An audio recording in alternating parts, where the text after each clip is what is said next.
At 19 years old, still untouched by any man, Lena Hartwell was handed over like livestock to a stranger, a widowed rancher with 5 grieving children and a ranch full of ghosts. She expected cruelty. She expected to be used and discarded like every other unwanted soul before her. But what she found in the barren hills of Wyoming would shatter everything she believed about survival, belonging, and what it means to be chosen. This is the story of a girl who arrived with nothing and became everything. Stay with me until the end, hit that like button, and comment with your city so I can see how far this story travels. The train lurched to a grinding halt, metal screaming against metal, and Lena Hartwell's stomach twisted with it.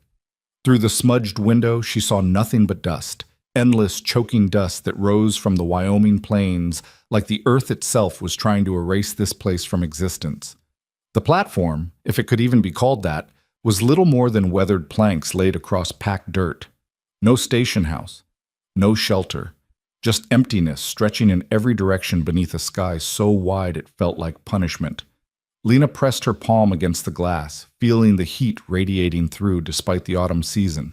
Her reflection stared back, pale skin, dark eyes too large for her thin face, brown hair pulled into a braid that had come loose during the 2-day journey. She looked exactly like what she was, unwanted cargo being delivered to its final destination. "End of the line, miss." The conductor's voice carried no sympathy, just the weary tone of a man who'd seen too many young women make this particular journey and knew how most of their stories ended. Lena stood on legs that had gone numb from sitting, smoothing down the gray dress that had once belonged to her cousin. The cousin who'd married well and had no further use for cast-off clothing or cast-off relatives. The fabric was worn thin at the elbows and hem, respectable enough from a distance but revealing its poverty upon closer inspection, much like Lena herself.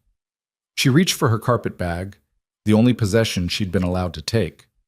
It wasn't heavy. One change of clothes, a hairbrush missing half its bristles, a book of poetry she'd stolen from her aunt's parlor the night before she left, and a small tin containing her mother's wedding ring, the only proof Lena had ever been loved by anyone. The conductor was already moving toward the next car, eager to be done with her. Lena stepped into the aisle, her boots echoing on the wooden floor. Through the windows, she caught glimpses of the other passengers, a merchant in a fine suit who'd spent the journey reading newspapers and ignoring her completely, a mother with 2 small children who'd pulled them close whenever Lena walked past, as if poverty might be contagious. The steps down to the platform were steep, and Lena gripped the railing with her free hand, feeling the splinters catch against her palm. The moment her feet touched solid ground, the heat slammed into her like a physical force. It was nothing like the humid summers of Ohio, where she'd grown up in her grandmother's house before the old woman died, and left Lena to the mercy of relatives who saw her as a burden to be shuffled between households like a piece of furniture no one quite wanted but couldn't justify throwing away. The train behind her hissed and groaned, already preparing to depart. There would be no changing her mind, no buying a ticket back to anywhere. Even if she'd had the money, which she didn't, there was nothing waiting for her in the places she'd left behind. "You the girl?" The voice came from her left, rough as the landscape, and Lena turned to face the man she'd been sold to. She didn't let herself think of it any other way because pretty words wouldn't change the truth. Her aunt had made the arrangement through a series of telegrams, each one more terse than the last. A widower needed help with his children, room and board provided, wages minimal but sufficient.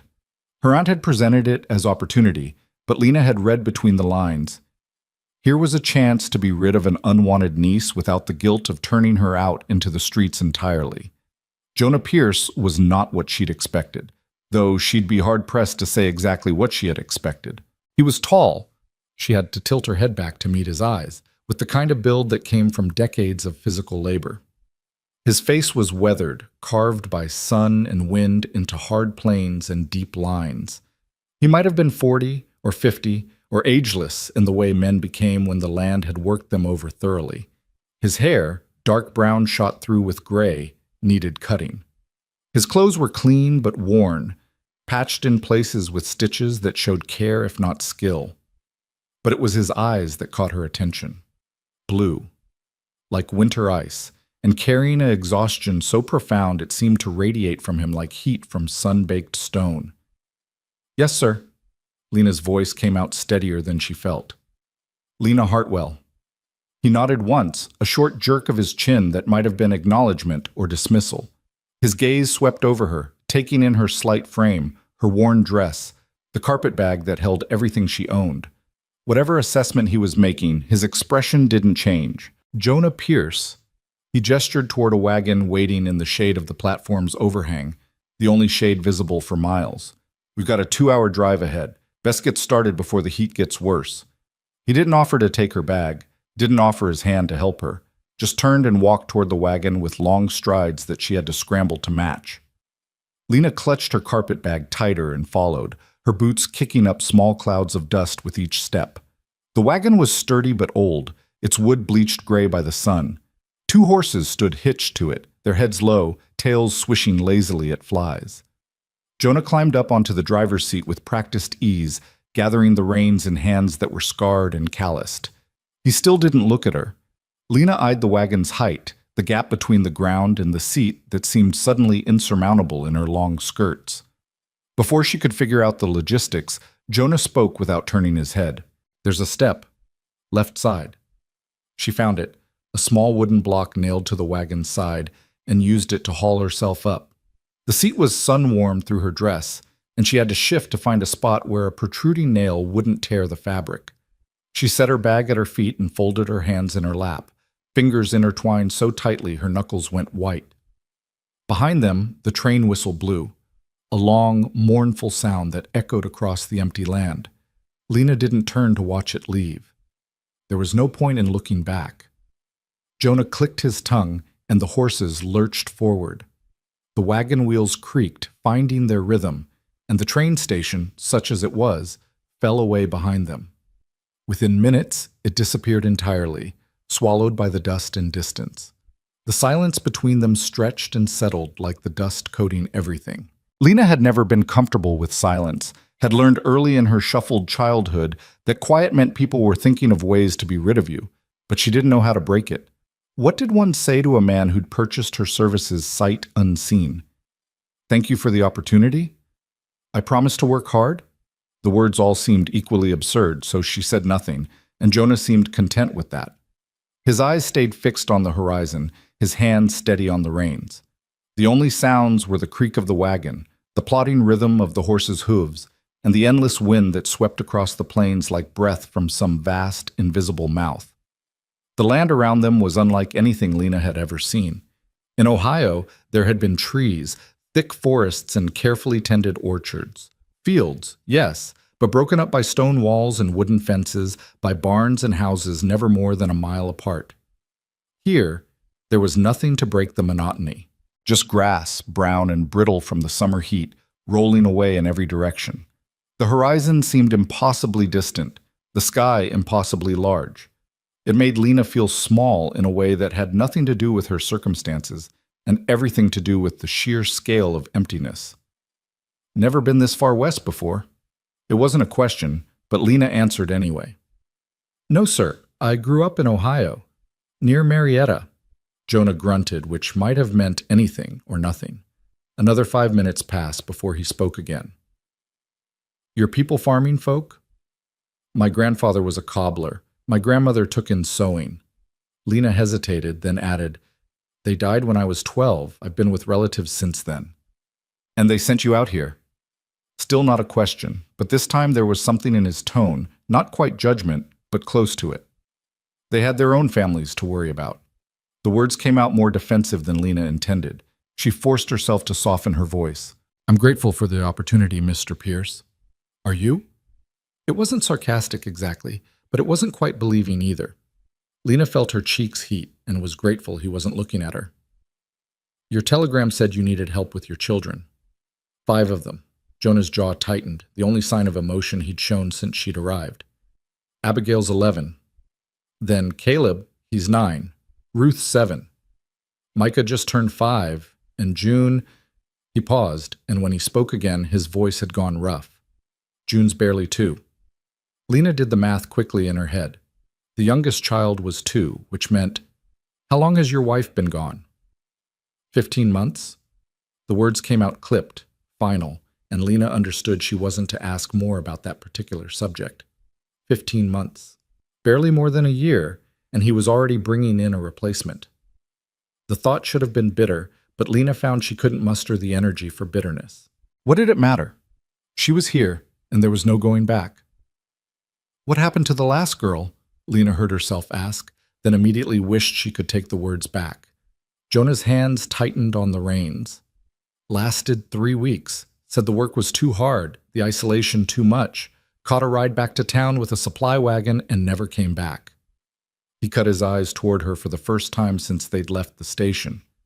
Before her there were 2 others, one made it a month, the other barely a week. Oh. Lena's voice came out small. I'm not a cruel man, Miss Hartwell. Jonah's attention returned to the road ahead. But I'm not a patient one either. I've got a ranch to run, cattle to manage, and 5 children who need raising. I can't keep stopping work to explain how a household runs or to comfort girls who thought frontier life would be some kind of adventure. You'll work hard. The children can be difficult. The house needs a firm hand. He paused. If you're going to run, better to do it now than after I've wasted time trying to train you. Anger, bright and unexpected, flared in Lena's chest. She'd spent 19 years being passed from relative to relative, each one making it clear she was a burden, an obligation, a problem to be solved. She'd been grateful for scraps, apologetic for existing, so careful to make herself small and useful and invisible. And still, it had never been enough. I'm not going to run? Her voice came out harder than she'd intended, sharp enough that Jonah's eyebrows rose slightly. I've got nowhere to run to, Mr. Pierce. Whatever you and your children need, I'll provide it. I don't scare easily, and I'm not afraid of hard work. She lifted her chin. What I'm afraid of is being sent back to people who don't want me. So if you're looking for someone who'll stay, you found her. Silence fell again, but this time it felt different, charged somehow. Jonah studied her from the corner of his eye, and Lena met his gaze steadily, refusing to back down. She'd surprised him, she realized. Perhaps she'd surprised herself. Finally, he nodded. Fair enough. They drove on. The sun climbed higher, turning the wagon seat into a griddle. Sweat trickled down Lena's back, soaking into her dress. Her throat grew parched, and she eyed the canteen hanging from the side of the wagon seat, wondering if asking for water would make her seem weak. Before she could decide, Jonah unhooked it and held it out to her without a word. Thank you. She drank gratefully, the water warm and slightly metallic, but better than nothing. Jonah took a long drink after her, then secured the canteen again. Another hour, he said. Maybe less. The landscape had begun to change, subtle at first but growing more pronounced. The flat grassland gave way to rolling hills, and in the distance Lena could see the dark outline of mountains. Occasionally they passed signs of habitation. A fence line, a windmill spinning slowly in the breeze, a cluster of cattle grazing in a hollow. But no houses, no people. Just space and more space. Is it always this empty? Lena asked. Nearest neighbor's 5 miles east, town's 8 miles south, but that's just a general store, blacksmith, and a church. Anything else? You've got to go 30 miles to Casper. Jonah gestured vaguely toward the west. The ranch is 1,500 acres. Most of it's grazing land. 1,500 acres. Lena couldn't even conceive of that much space. The yard behind her grandmother's house had seemed large when she was small. How many cattle? About 200 head right now. Had more before. He trailed off, and Lena understood. Before his wife died. Before everything fell apart. And you manage it all yourself? Got a hired man, Tom Brennan, who helps with the heavy work. Lives in the bunkhouse down by the barn. He's good with cattle, not so good with much else. Jonah's expression darkened slightly. The children are afraid of him, though he's never done anything to earn it. Just big and rough-spoken, so they keep their distance. Lena filed that information away. A hired man who frightened the children, intentionally or not, was something to be cautious about. The wagon crested a hill, and suddenly there it was. The Pierce Ranch, spread out in the valley below like something from a painting, though not a particularly cheerful one. The house was 2 stories, wood frame painted white but badly in need of fresh paint. One of the shutters hung crooked. The porch sagged slightly on one side. But it was substantial, bigger than any place Lena had ever lived, with glass windows that caught the sunlight and a stone chimney rising from the center of the roof. Behind the house stood a large barn, red paint faded to dusty pink. Several smaller outbuildings, a chicken coop, what looked like a smokehouse, a structure that might have been a bunkhouse, dotted the property. A vegetable garden, or what had once been a vegetable garden, stretched along the south side of the house, though it had clearly been neglected. Weeds had overtaken most of it. And everywhere, dust. Dust coating the buildings, the fence rails, the lone tree that stood near the house like a sentinel. The whole place had the air of something slowly surrendering to the landscape around it. "Home," Jonah said, though the word carried no warmth. As they descended the hill, Lena caught sight of movement on the porch. Children, she could make out their shapes even from this distance, clustered near the door, watching the wagon approach. Waiting. Her heart began to pound. This was it then. The moment when they would see her and measure her and find her wanting, just like everyone else had. She straightened her spine, smoothed her hands over her dress one more time, and tried to look like someone worth keeping. The wagon rolled into the yard, chickens scattering with indignant squawks. Jonah pulled the horses to a stop and set the brake, but he didn't immediately climb down. Instead, he sat for a moment staring at the house, his expression unreadable. "They'll test you," he said quietly. "They've learned not to get attached. 3 women in 15 months, they've learned." "I understand. Do you?" He turned to face her fully for the first time, and Lena saw something in his eyes that might have been warning or might have been plea. "Abigail runs the house because she's had to. She won't give that up easily. Caleb barely speaks anymore. Ruth watches everything but trusts nothing. Micah's anger looking for a target, and June," his voice cracked slightly. "June doesn't remember her mother. She cries for her anyway." Lena's throat tightened. "I'll do my best." "Your best might not be enough." Jonah climbed down from the wagon, his boots hitting the ground with a solid thud. "But I suppose we'll find out." He didn't help her down, and Lena didn't expect it. She grabbed her carpet bag and used the step, her legs stiff from the long ride. The moment her feet touched the ground, she became aware of the silence. The children on the porch had gone still, 5 pairs of eyes fixed on her with an intensity that made her skin prickle. Jonah walked toward the porch, and Lena followed, her bag clutched in front of her like a shield. As they got closer, the children's faces came into focus, and Lena's heart clenched with an emotion she couldn't quite name. The oldest girl, Abigail, stood at the front of the group, her posture rigid, her chin lifted in challenge. She had her father's dark hair and blue eyes, but where his face showed exhaustion, hers showed something harder, determination carved into features too young to carry such weight. She wore a faded blue dress that had been let out so many times the original hemline was visible beneath the added fabric. Her hands were red and chapped, a woman's hands on a child's arms. Behind her stood a boy who had to be Caleb, thin and wary, with brown hair falling into eyes that darted between his father and Lena without settling on either. He held himself apart from the others, as if he'd already decided that distance was safer than connection. Ruth, smaller and quieter, pressed herself against the doorframe. Her hair, lighter than her siblings, had been braided by inexperienced hands, wisps escaping around her face. She sucked on 2 fingers, a habit she was probably too old for, and stared at Lena with huge, solemn eyes. Micah stood with arms crossed, his whole body radiating hostility. He was a miniature version of his father, right down to the stubborn set of his jaw, and Lena could see the anger Jonah had mentioned simmering just beneath the surface. His clothes were dirty, his face smudged, and he looked like he hadn't allowed anyone to properly wash him in weeks. And in Abigail's arms, resting on her hip with the ease of long practice, was June. The baby, though at 2, she was hardly a baby anymore, stared at Lena with her mother's face. Lena knew this without being told, could see it in the fine bones, the delicate features that stood in sharp contrast to her older siblings' more angular faces. June's thumb was in her mouth, her free hand twisted in Abigail's braid. "Children," Jonah said, his voice formal, careful, "this is Miss Hartwell. She's come to help around the house." "Like the others," Micah said, his young voice heavy with scorn. "Micah." There was warning in Jonah's tone, But the boy just shrugged, unrepentant. Lena stepped forward, setting down her bag so she could face them properly. "Not like the others," she said quietly. "I'm going to stay." "That's what they all said."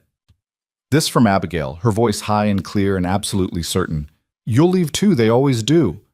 The pain in those words, the betrayal, the resigned acceptance of abandonment nearly broke something in Lena. She'd heard that same tone in her own voice, in the mirror dark hours when she'd allowed herself to feel the weight of being unwanted.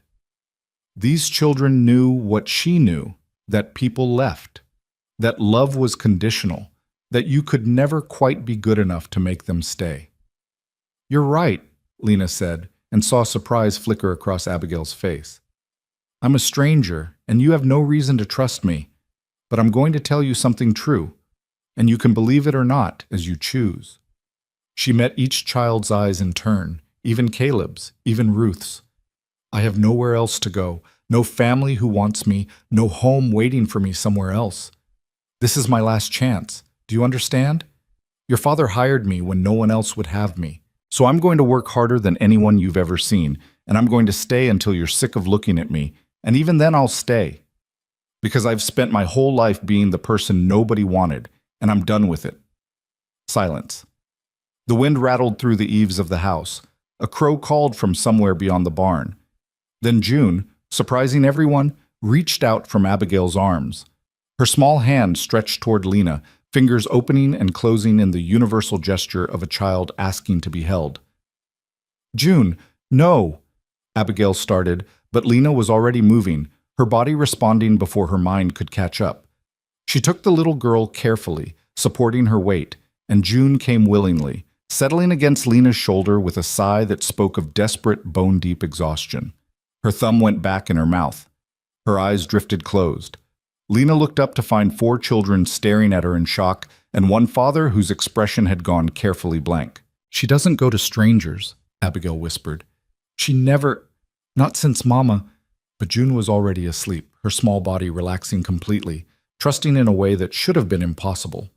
Lena felt the weight of her, solid and warm and alive, and something inside her chest shifted and settled. "Well," Jonah said after a long moment, "I suppose you'd better come inside." He turned and walked into the house without waiting for a response.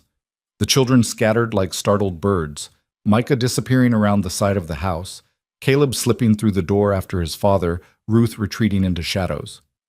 Only Abigail remained, staring at Lena with an expression caught between hostility and something that might have been hope if hope hadn't been beaten out of her already.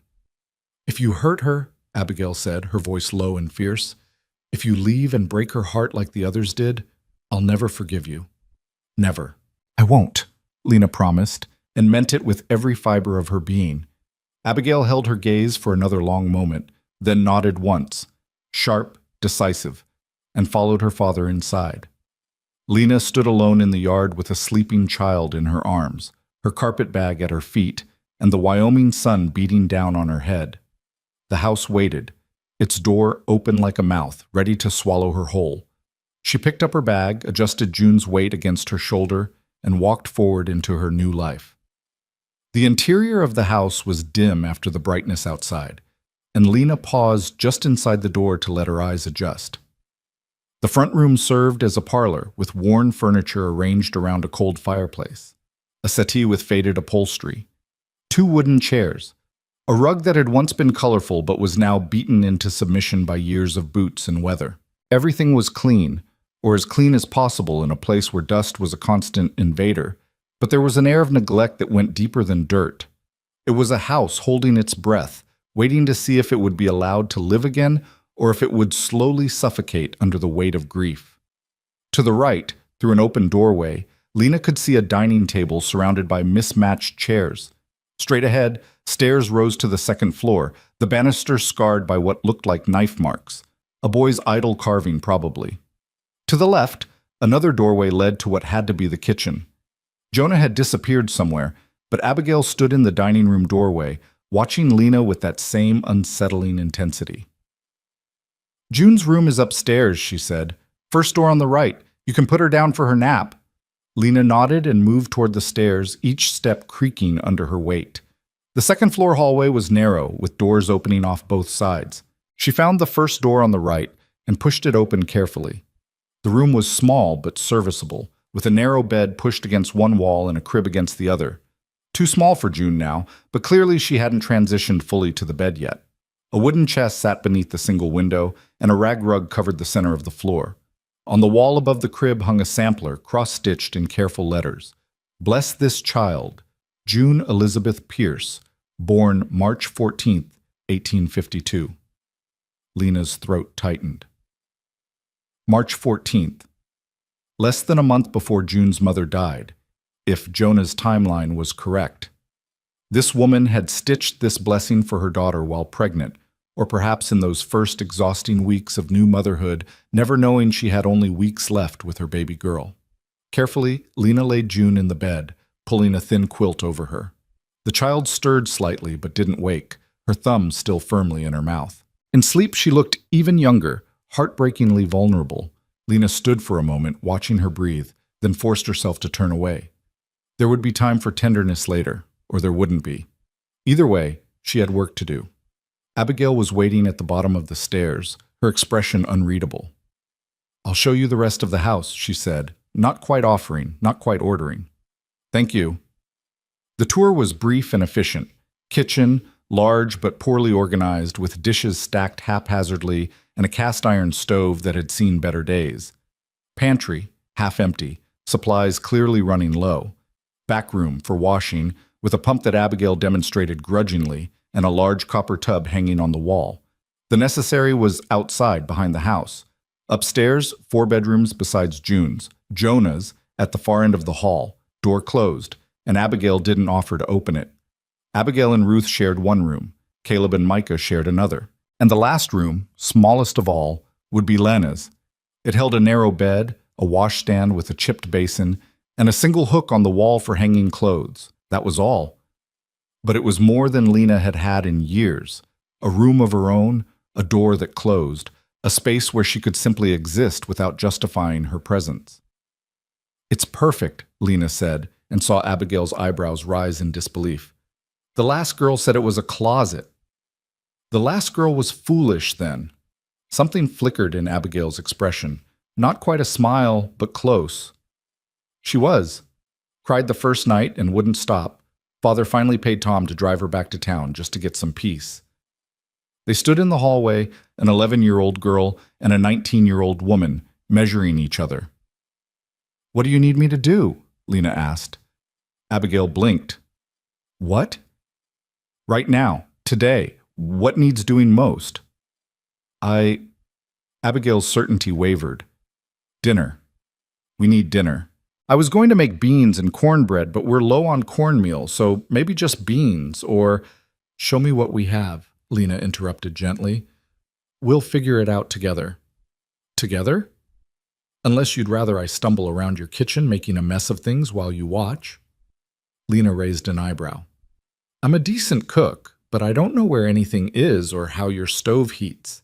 Seems like I could use a teacher." It was the right thing to say. Abigail's spine straightened slightly, some of the defensive hostility easing from her shoulders. "I suppose I could show you, just this once." "Just this once," Lena agreed solemnly. They went downstairs together. The kitchen, in the light of late afternoon, showed its age and wear even more clearly. The table was scarred from years of knives and hot pans. The chairs were sturdy but unmatched, likely collected over time as others broke. The stove was a beast, its surface marked with burns and scratches, but Abigail moved around it with the confidence of long practice.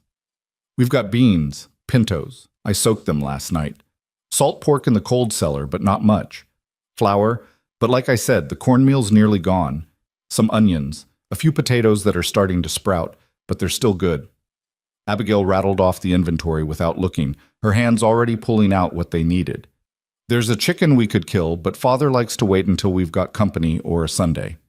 Lena surveyed the ingredients, her mind already working. "What about the garden? I saw it from the wagon. Is anything still producing?" Abigail's expression closed off. "Mama's garden died with her. I've tried, but I don't—" I can cook and clean and mend, but I can't make things grow. Then we'll learn together, Lena said firmly. But for now, let's work with what we have. Beans, certainly. And I can make a skillet bread with just flour, salt, and lard. No cornmeal needed. Not as good as proper cornbread, but it'll fill bellies. Those potatoes. We'll dice them small and fry them with the onions and salt pork. Make a hash to go alongside. Abigail stared at her. You're really going to cook? Did you think I was going to stand here and supervise while you did all the work? Lena moved to the pump and began washing her hands. I told you, I'm here to help. That means actually helping. For the first time, something like cautious relief crossed Abigail's face. She moved to stand beside Lena at the counter, and together they began to work. It was a dance of negotiation, Lena offering suggestions, Abigail providing knowledge of the kitchen's quirks and the family's preferences. The stove ran hot on the right side. Caleb hated onions. Micah would eat anything if you put enough salt on it. Father liked his beans with a bit of molasses, but they'd run out 2 weeks ago. As they worked, the other children began to drift in, drawn by the sounds and smells of cooking. Ruth appeared first, silent as a ghost, climbing onto a chair by the table to watch. Then Caleb, hovering in the doorway, ready to bolt at the first sign that he wasn't wanted. Even Micah eventually slouched in, trying to look indifferent but unable to hide his hunger. Caleb, Lena said without looking up from the potatoes she was dicing, could you set the table? Abigail, where are the plates? I'll do it, Abigail started, but Lena shook her head. You're helping me with this bread. Caleb can handle plates and forks, can't you, Caleb? The boy stared at her, clearly unused to being addressed directly, then nodded slowly. Abigail pointed him toward the cupboard, and he moved with careful precision, laying out 6 plates, 6 forks, 6 cups. 6. Because even though June wouldn't eat much, she would sit with them. They were a family, even if barely holding together. The beans were finished first, thick and savory with the salt pork. The hash came next, crispy at the edges, soft in the middle. And finally, Lena pulled the skillet bread from the oven, golden brown, steaming, not quite cornbread but honest and filling all the same. It's ready, Abigail called toward the front of the house.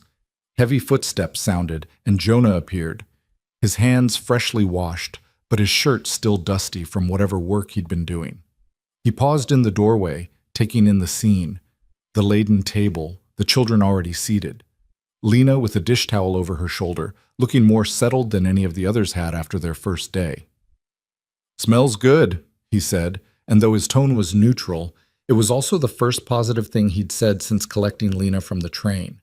They sat down to eat, Lena taking the seat beside June's high chair, Jonah at the head of the table. For a few minutes, there was only the sound of eating. Hungry children focused on full plates, adults lost in their own thoughts. Then Ruth, small voice barely above a whisper, "It's good." "Thank you, sweetheart," Lena said, and saw the little girl's eyes widen at the endearment.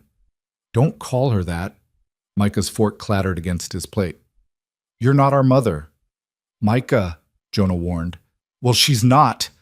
The boy's face had gone red, his hands clenched into fists. "And she's going to leave just like the others, so why are we pretending—" "Enough!" Jonah's voice cracked like a whip, and Micah subsided, but his eyes shone with angry tears. Lena set down her fork carefully. "You're absolutely right, Micah. I'm not your mother. I could never be her, and I wouldn't try." She looked around the table, meeting each child's eyes in turn. "But I can be someone who stays. Someone who keeps promises. And I promise you all, right now, I'm not leaving. Whatever happens, however hard it gets, I will be here." "Words," Micah muttered, but there was less certainty in his voice. "Yes," Lena agreed. "Just words for now. But words are all I have to give you until time proves them true. So I'll say them as many times as you need to hear them. I'm staying." Silence fell again, but this time it felt less hostile, more thoughtful. Even Micah bent back to his plate, though his shoulders remained rigid. After dinner, Lena insisted on cleaning up while Abigail saw to getting the younger children ready for bed. The girl looked like she wanted to argue, clearly unused to having her responsibilities taken away, but exhaustion won out. She nodded and herded Ruth and Micah toward the stairs. Lena worked in the darkening kitchen, washing dishes in water heated on the stove, her hands moving through familiar motions while her mind spun. Her first day was nearly over. She'd survived it, more than survived, perhaps. June had taken to her. Abigail had accepted her help, however grudgingly. Even Ruth had offered that tiny compliment. But Caleb remained distant, and Micah openly hostile. And Jonah was an enigma. A man running on fumes, exhaustion carved into every line of his body, trying to hold together a family and a ranch while slowly drowning in the weight of it all. The back door opened and Jonah stepped in, carrying a bucket of fresh water from the pump. He set it on the counter without speaking, then leaned against the doorframe, watching her work. "You did well today," he said finally. Lena looked up, surprised. "Thank you." "Don't thank me yet. Today was easy. Tomorrow you'll have the full weight of this place on your shoulders." He rubbed a hand over his face. "The children will test you harder. They'll push to see where you break. And the work? Cooking's just the start. There's washing, mending, cleaning, the garden if you meant what you said about reviving it, eggs to collect, butter to churn, bread to bake." "I know." "Do you?" He straightened, his blue eyes searching her face. "You're younger than I expected, younger than the others were. I'm not sure—" "I'll manage," Lena interrupted firmly. "I've been managing since I was 12 years old, Mr. Pierce. I raised myself while living in other people's houses. I think I can handle yours." A ghost of something, respect maybe, or at least recognition, flickered across his expression. "Jonah. If you're staying, you'll call me Jonah." "Jonah," Lena repeated, testing the name. He nodded once, then pushed away from the doorframe. "I'll see to the stock. Don't wait up. I've got late work to finish." He left before she could respond, the door closing quietly behind him. Lena stood alone in the kitchen, her hands in dishwater, listening to the sounds of the house settling around her. Footsteps overhead as Abigail moved between rooms, the creak of beds, the faint murmur of voices. She was here. She had arrived at the edge of nowhere and been handed a family that didn't want her, a house full of ghosts, and work that would break her back if she let it. But for the first time in years, Lena felt something unfamiliar stirring in her chest. Not hope, exactly, but possibility. The possibility that she might finally be allowed to stop running, that she might build something here in this harsh landscape that no one could take away. She finished the dishes, dried her hands on her apron, and went upstairs to the small room that was now hers. Her carpet bag sat on the bed where she'd left it, and she unpacked her meager belongings with care. One dress hung on the hook, the nightgown folded at the foot of the bed, the book of poetry on the washstand, the tin with her mother's ring tucked safely in the drawer. From down the hall, she heard June cry out in her sleep, a wordless sound of distress. Lena moved without thinking, crossing to the child's room and easing open the door. Abigail sat on the edge of June's bed, rubbing her sister's back in slow circles. She looked up when Lena entered, her expression caught between resentment at the intrusion and relief at not being alone. "She has nightmares," Abigail whispered. "Almost every night. I usually sit with her until she settles." "May I?" Lena gestured to the other side of the bed. After a moment's hesitation, Abigail nodded. They sat together in the darkness, two strangers bound by the care of a grieving child, and waited for morning to come. Dawn came too early and too bright, slicing through the thin curtains of Lena's room like an accusation. She woke disoriented, her body aching from the narrow bed and the tension of sleeping in a strange place. For a moment, she didn't remember where she was. Then it all came rushing back. Wyoming, the ranch, 5 children and a widowed man who'd taken her on as a last resort.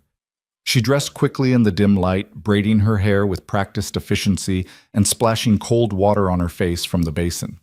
Her second dress, the only other one she owned, was nearly identical to yesterday's, just a slightly darker shade of gray. She smoothed it down and took a breath, steeling herself for whatever this day would bring. The house was silent as she made her way downstairs, but it was the silence of a place waiting, not sleeping. Lena had learned to read the quality of quiet in all the houses she'd lived in. This one hummed with awareness, like a held breath. The kitchen was exactly as she'd left it the night before, clean and orderly. Lena moved to the stove and began building a fire, grateful that Abigail had shown her where the kindling was kept. The cast-iron beast took time to heat, but she'd worked with worse. While she waited, she investigated the pantry more thoroughly than she'd had time for yesterday. The shelves told a story of gradual decline. Jars of preserved vegetables from previous years sat in the back, their contents darkening with age, too old to trust now. A sack of flour, perhaps 20 pounds left. Dried beans in abundance, at least. Salt pork wrapped in cheesecloth. A small jar of precious sugar, nearly empty. No coffee, she noted. Jonah must have given that up months ago. You're up early. Lena turned to find Jonah in the doorway, his hair damp from washing, his shirt buttoned but untucked. He looked marginally more rested than he had yesterday, though the shadows under his eyes suggested sleep was still a rare commodity. Habit, Lena said. My aunt believed idle hands were the devil's workshop. I was expected to be up before the household, ready to work. Your aunt sounds like a hard woman. She was practical. Lena kept her tone neutral. She had her own family to care for. I was an extra mouth to feed.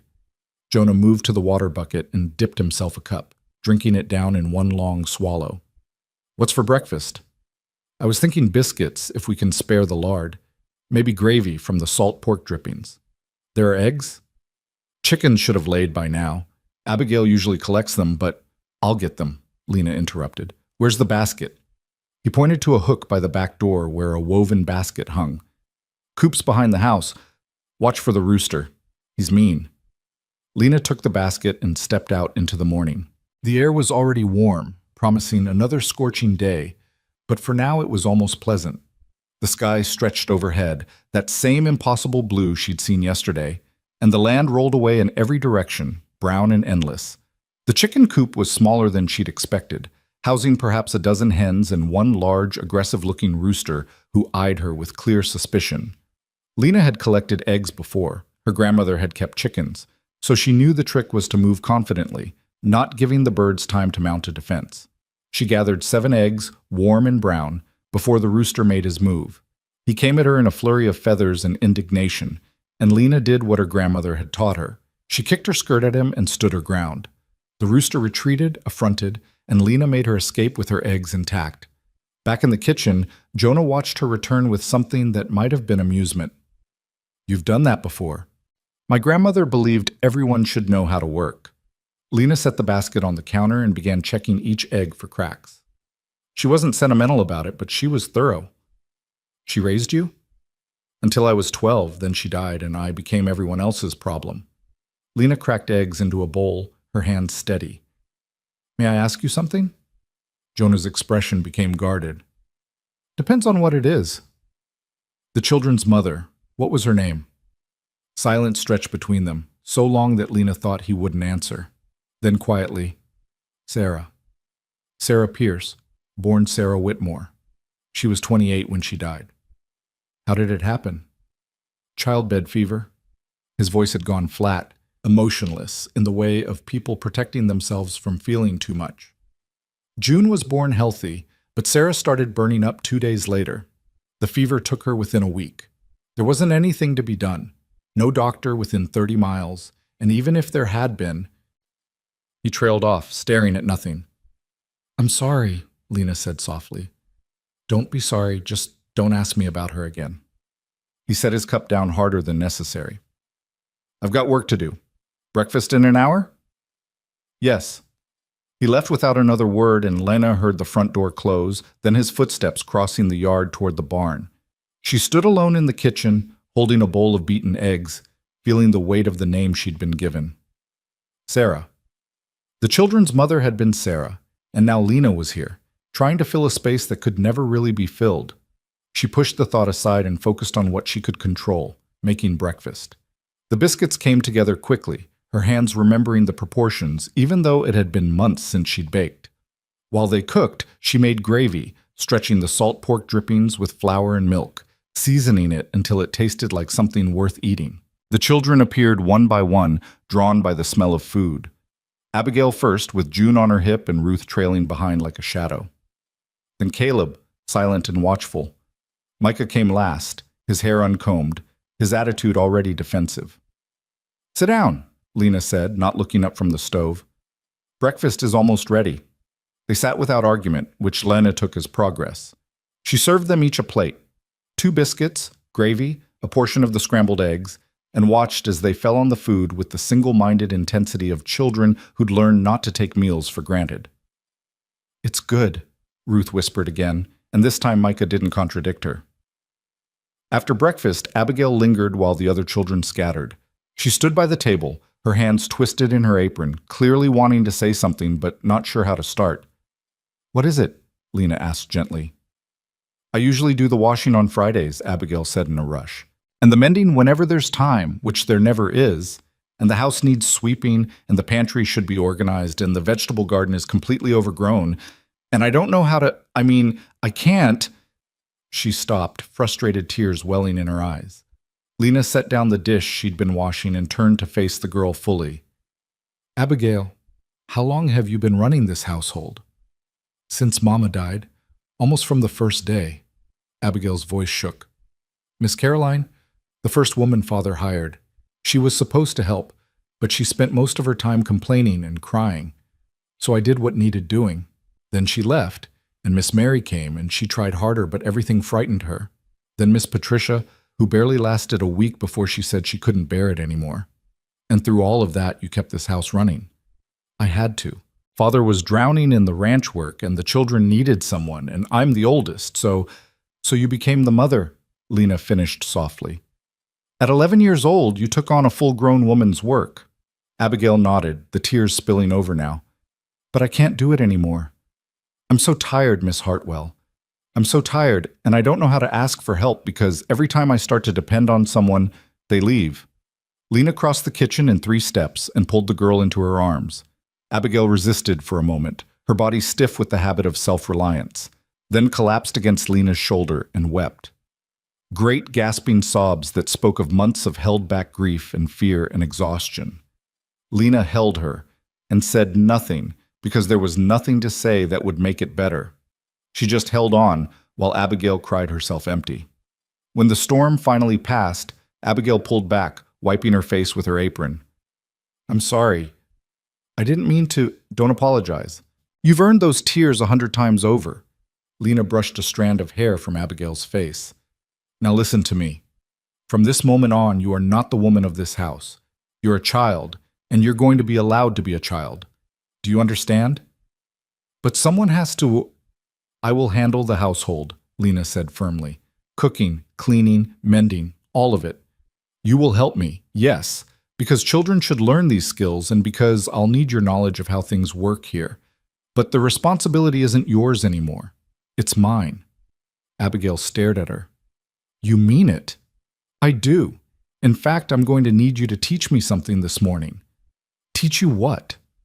"How to work that monster of a stove without burning down the kitchen," Lena said, gesturing at the cast-iron beast. "You know its temperament better than anyone. Will you show me?"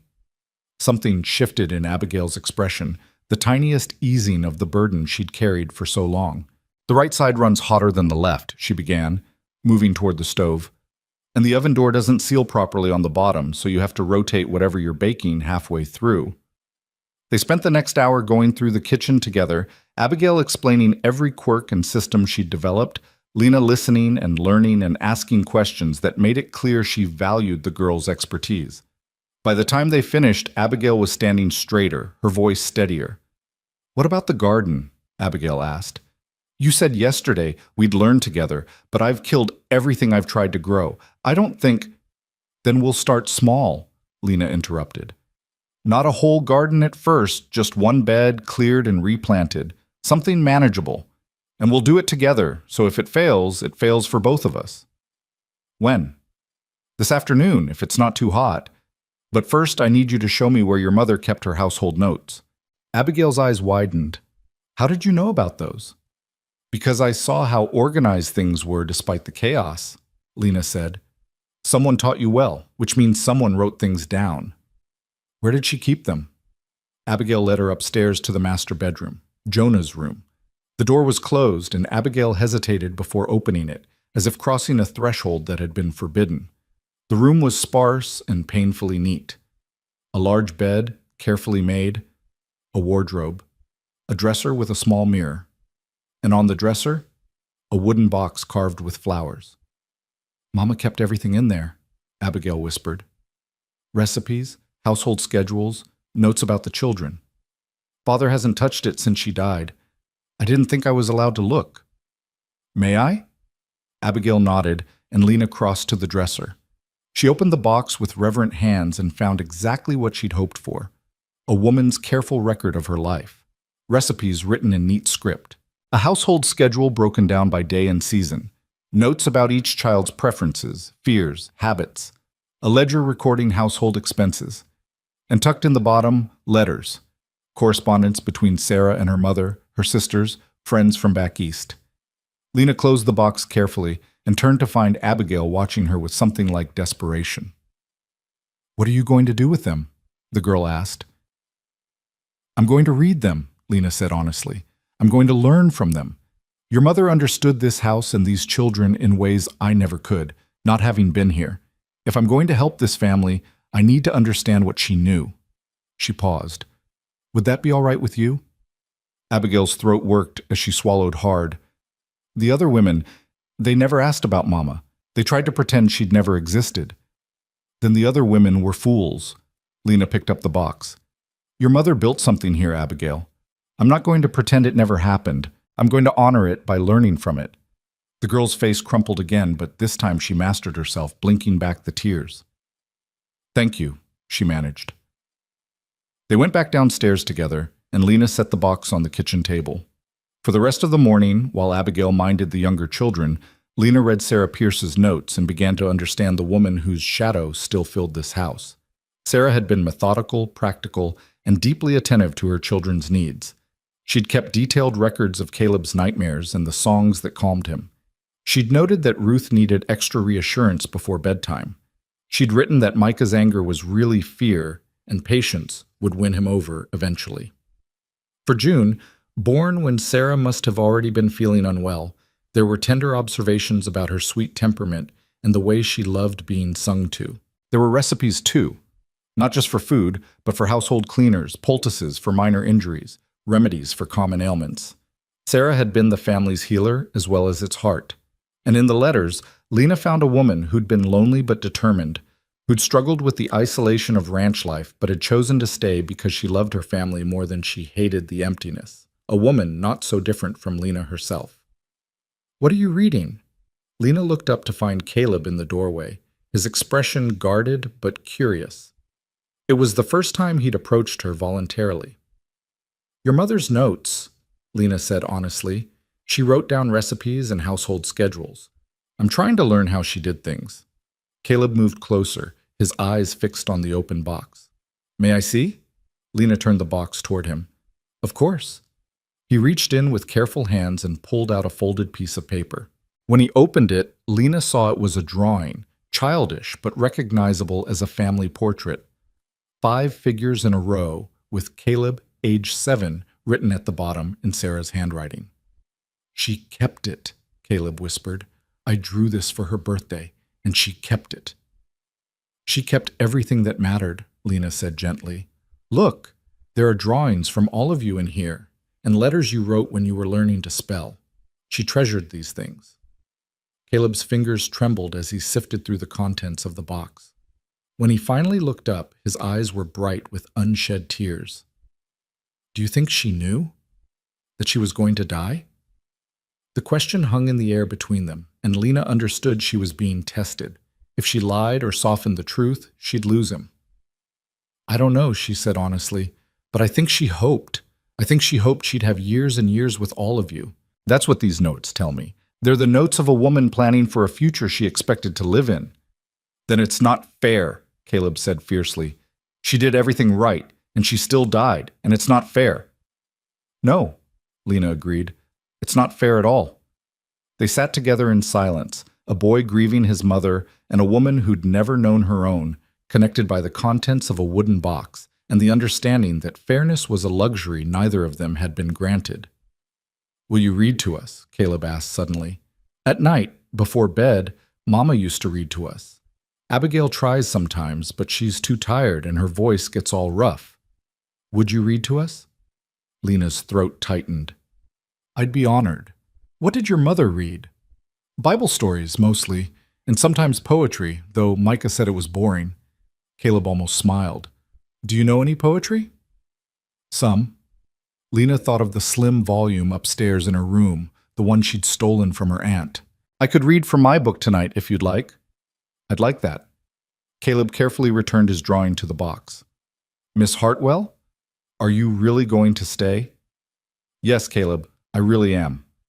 He nodded slowly, as if filing this information away to examine later, then slipped out of the kitchen as silently as he'd entered. But something had shifted between them. Lena could feel it. A small bridge built across a vast distance. At midday, Jonah came in for dinner. The main meal, Lena had learned, was taken in the middle of the day when the heat made outdoor work nearly impossible. She served the bean soup she'd made from yesterday's leftovers, stretching it with more water and the vegetables she'd salvaged from the dying garden. It wasn't much, but it was hot and filling. We need supplies, Jonah said abruptly, halfway through his meal. I'll make a run to town tomorrow. Make a list of what you need. Lena's mind immediately began cataloging. Flour, cornmeal, coffee, sugar if they could afford it, salt, yeast, lard, fabric for mending, thread, needles, lamp oil, soap. How much can we spend? She asked. Jonah's jaw tightened. Make the list. I'll figure out what we can afford. Which meant, Lena understood, that money was tight. Tighter than he wanted to admit, probably. She nodded and said nothing more about it. After dinner, while Jonah returned to the fields and the younger children napped, Lena and Abigail tackled the garden.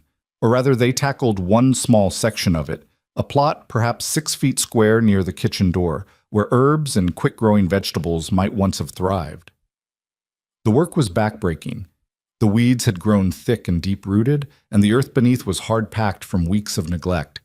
They worked in silence at first, Lena with a hoe and Abigail with a spade, both of them sweating in the afternoon heat. Why are you doing this? Abigail asked finally, pausing to wipe her forehead. Doing what? Any of it. You could just cook and clean like the others tried to do. You don't have to read Mama's notes or learn about us or try to fix the garden. Abigail's voice was sharp with confusion. Why do you care? Lena leaned on her hoe, considering the question. Do you know what it's like to live somewhere you're not wanted? No. I do. I've lived in 5 different houses since my grandmother died. In every single one, I was a burden, an obligation, someone to be tolerated but never loved. Lena returned to her work, chopping at a particularly stubborn weed. I was given the leftover food, the hand-me-down clothes, the smallest room, the hardest chores, and I was grateful because at least I had a roof over my head. But I was never part of the family. I was always separate, always temporary. She paused, catching her breath. Your father brought me here as hired help, and I understand that's what I am. But for the first time in 7 years, I have the chance to belong somewhere, to be essential instead of extra, to build something that can't be taken away from me. She met Abigail's eyes. So yes, I care. I care because this is my last chance, and I'm not going to waste it. Abigail stared at her for a long moment, then returned to digging. But when she spoke again, her voice was softer. Mama would have liked you. I hope so, Lena said quietly. I truly hope so. They worked until the sun began its descent toward the horizon, clearing the plot and turning the soil. It wasn't much, just one small square of earth reclaimed from chaos. But it was a beginning. That evening, after supper, Lena gathered the children in the front room. June sat in her lap, thumb in mouth, already drowsy. Ruth and Caleb settled on the floor near her feet. Micah slouched in a chair, trying to look disinterested, but watching Lena with sharp eyes. Abigail took the settee, her mending in her hands, but her attention focused on Lena. Your brother asked if I would read to you, Lena said, pulling out her book of poetry. This is what I have. It's not the Bible, but it tells stories all the same. She opened to a familiar page and began to read. Wordsworth's Daffodils, her grandmother's favorite. Her voice filled the room, steady and clear, painting pictures of golden flowers and dancing clouds. She read 3 poems, choosing ones she thought the children might understand, ones about nature and seasons and the persistence of beauty. When she finished, June was asleep against her shoulder.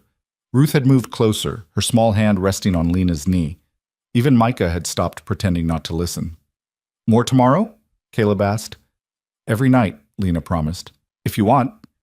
They scattered to their beds, and Lena carried June upstairs, tucking her in with practiced care.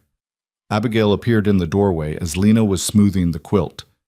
You meant what you said, Abigail said. It wasn't quite a question. About this being your last chance.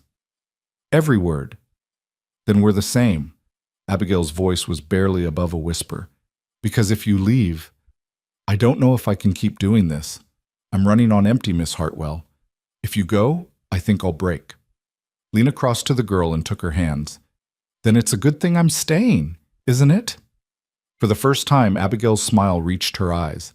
The days that followed fell into a rhythm that felt almost like normalcy.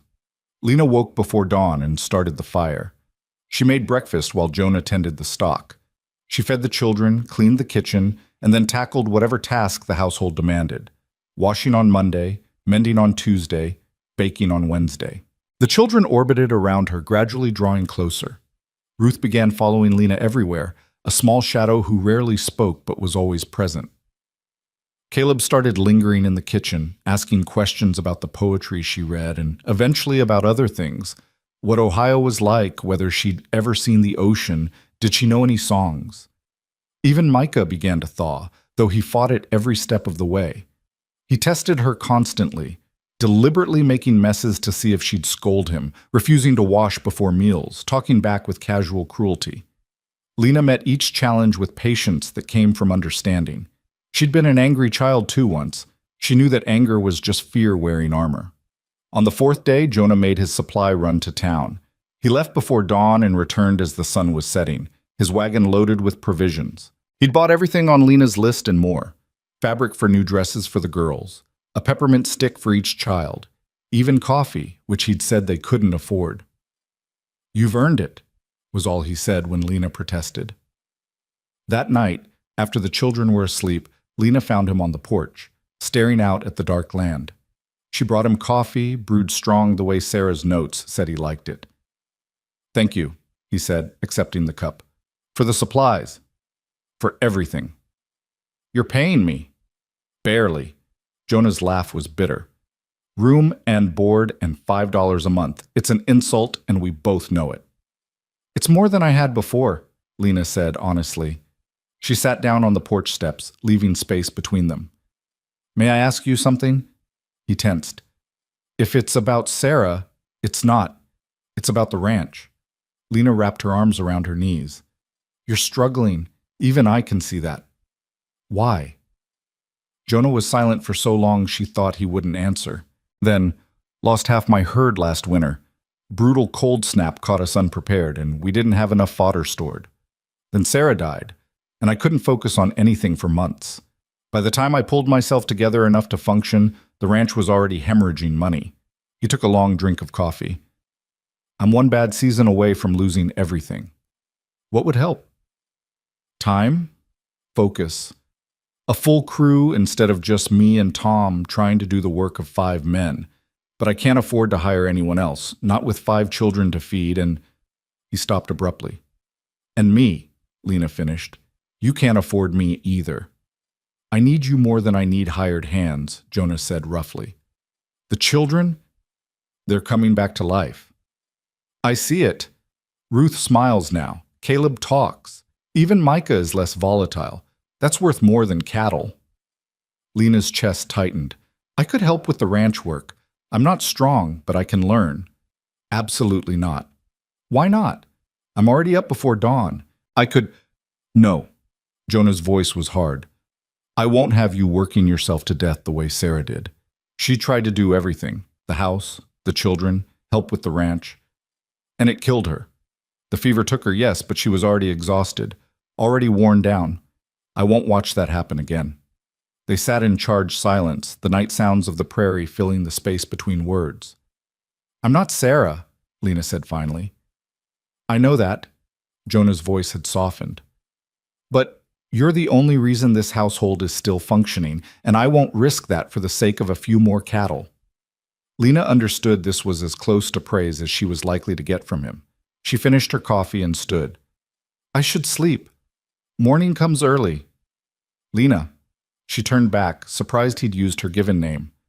Thank you for staying. "Thank you for letting me," she said, and meant it. Inside, she checked on each child one final time, a habit she'd fallen into without deciding to. June sprawled across her bed in the abandon of toddler sleep. Ruth, curled tight with her rag doll clutched to her chest. Caleb, one arm flung over his head, his face peaceful in sleep in a way it never was when awake. Micah, even in sleep looking defiant, his jaw set stubbornly. And Abigail, no longer in her own bed but curled up in the chair beside June's crib, keeping watch even in her dreams. Lena returned to her own small room and sat on the edge of her narrow bed. She pulled out her mother's ring from the tin where she kept it and held it up to the lamplight. Her mother had worn this when she married, had loved and been loved, had created a family that death had torn apart too soon. Lena slipped the ring onto her own finger, too large, it spun loosely, and made a silent promise. She would protect this family. She would fight for them. She would stay. Whatever it cost her, she would stay. The promise Lena had made to herself that night would be tested far sooner than she expected. 3 weeks into her time at the Pierce Ranch, the wind changed. Lena woke to it in the pre-dawn darkness, a different quality to the air that made her skin prickle with instinctive warning. By the time she dressed and made her way downstairs, Jonah was already in the kitchen, his face grim as he stared out the window at a sky that had turned the color of old bruises. "Storm coming," he said without preamble. "Big one by the feel of it. Could be rain, could be worse." Lena moved to stand beside him, following his gaze. The horizon had disappeared beneath a wall of darkness that seemed to be eating the landscape as it approached. Even as she watched, the wind picked up, rattling the window panes and sending dust devils spinning across the yard. "What do we need to do?" she asked. Jonah turned to her, and she saw something like respect flicker in his expression. The other women would have panicked or peppered him with anxious questions. Lena simply asked what needed doing and waited for instruction. "Secure anything outside that might blow away. Check that all the windows are latched. Fill every container we have with water. If this is what I think it is, we might lose the well temporarily." He was already moving toward the door, pulling on his work jacket. "Keep the children inside no matter what. Tom and I will get the livestock secured." "Jonah?" He paused, hand on the doorknob. "Be careful." Something passed between them, quick as lightning but just as electric. Then he was gone, the door slamming behind him as the wind tried to tear it from his grip. Lena worked quickly, her movements efficient despite the fear curling in her stomach. She'd never experienced a prairie storm, but she'd heard stories from the other passengers on the train. Tales of winds that could strip paint from buildings, dust so thick it turned day into night, hail the size of eggs that could kill livestock caught in the open. She filled the kitchen pots with water, then the wash basin, then every cup and bowl she could find. Outside, the wind was howling now, a constant scream that set her teeth on edge. The sky had gone from bruised purple to a sickly yellow-gray, and the air itself seemed to vibrate with malevolent energy. The children woke to chaos. Ruth appeared first, her small face white with fear, then Caleb, who immediately went to the window despite Lena's command to stay back. Abigail came down carrying June, both of them wide-eyed and silent. "Is it a twister?" Micah demanded, appearing in his nightshirt, his bravado barely masking his terror. "I don't know," Lena said honestly. "But we're going to stay inside and stay together, and we're going to be fine." The first blast hit like a physical blow. The house shuddered, windows rattling in their frames, and Lena heard something heavy slam into the side of the building. June started to cry, her wails nearly lost in the wind's roar. "Basement!" Abigail shouted over the noise. "There's a root cellar. We should go down." But before Lena could respond, Caleb's voice cut through the chaos. "Where's Micah?" They all turned. The spot where Micah had been standing was empty. "He was just here," Ruth whispered, her fingers back in her mouth, her whole body trembling. Lena's heart dropped into her stomach. She ran to the front door and yanked it open, fighting the wind that tried to slam it back in her face. Through the swirling dust, she could barely see 10 feet in front of her, but there, a small figure running toward the barn, his nightshirt whipping around his legs. "Micah!" Lena screamed, but the wind tore his name from her lips and flung it away. She didn't think. There wasn't time to think. She grabbed her shawl from the hook by the door and plunged out into the storm. The wind hit her like a fist, nearly knocking her off her feet. Dust filled her mouth, her nose, her eyes blinding and choking her. She wrapped the shawl around her face and forced herself forward, following the path she'd seen Micah take, praying she wouldn't lose her way in the few dozen yards between house and barn. Something flew past her head, a piece of wood torn from somewhere, spinning end over end. The chickens were shrieking, a sound of pure animal terror. Lena stumbled over something in the dark, a bucket, sent rolling by the wind, and nearly fell, catching herself on the fence rail at the last moment. The barn loomed out of the dust like a ghost ship. The door was open, banging violently against the wall, and Lena fought her way inside, immediately grateful for the relative shelter. The horses were screaming, kicking at their stalls, their eyes rolling white with panic. "Micah!" Lena shouted, pulling the shawl away from her face. "Micah, where are you?" A small sob led her to the back corner where Micah was huddled next to a stall, his arms wrapped around something that Lena gradually realized was a cat, an old barn cat with half an ear missing, pressed against the boy's chest. "She was out here," Micah choked out, tears streaming down his dirty face. "I heard her crying, and I knew she'd be scared, and I couldn't leave her." Lena knelt beside him, checking him frantically for injuries. "Are you hurt?" "No, but Boots was—" "Then we're leaving, now!" Lena hauled him to his feet, the cat still clutched in his arms. "Hold on to me and don't let go." The journey back to the house was a nightmare. The storm had intensified, the dust so thick now that Lena could barely breathe even with the shawl over her face. She kept one hand on Micah's shoulder and the other outstretched, feeling her way along the fence line, praying she was heading in the right direction. When her searching hand found wood instead of fence rail, she could have wept with relief. The porch. They'd made it to the porch. She found the door and pounded on it, and Abigail yanked it open, her face streaked with tears. "Thank the stars! Thank the stars!" The girl was sobbing as she pulled them both inside and slammed the door shut behind them. Lena collapsed against the wall, gasping for air, her lungs burning from the dust. Micah was still clutching the cat, who looked equally traumatized but unharmed. Around them, the house continued to shudder and groan under the storm's assault. "Don't you ever," Lena managed between coughs, grabbing Micah's shoulder, "ever do something like that again. Do you understand me?" Micah nodded, his defiance completely stripped away, leaving only a frightened 5-year-old boy. I'm sorry, I just couldn't leave her." "I know." Lena pulled him into a fierce hug, cat and all. "I know, baby, but you could have died. You could have died, and I—" Her voice broke. They huddled together in the parlor as the storm raged outside. Lena had never experienced anything like it. The sheer violence of wind that could shake a house to its foundations, the darkness that turned midday into midnight, the sound like 1,000 freight trains bearing down on them all at once. June screamed herself hoarse before finally collapsing into exhausted sleep in Lena's lap. Ruth pressed so close to Lena's side that she might have been trying to crawl inside her skin. Caleb sat rigid and silent, his jaw clenched so tight Lena worried he'd crack his teeth. Abigail held herself together through sheer force of will, though Lena could see the girl was trembling. And Micah, still holding his cat, stayed within arm's reach of Lena, as if her presence was the only anchor keeping him from flying apart. The storm lasted 3 hours that felt like 3 days. When it finally passed, moving on to terrorize some other stretch of prairie, the silence was almost as shocking as the noise had been. Jonah burst through the door moments later, Tom right behind him, both men coated head to toe in dust that made them look like ghosts. Jonah's eyes swept the room, counting children, before landing on Lena. "Everyone all right?" His voice was rough, abraded by dust and shouting. "We're fine," Lena managed. "The house held."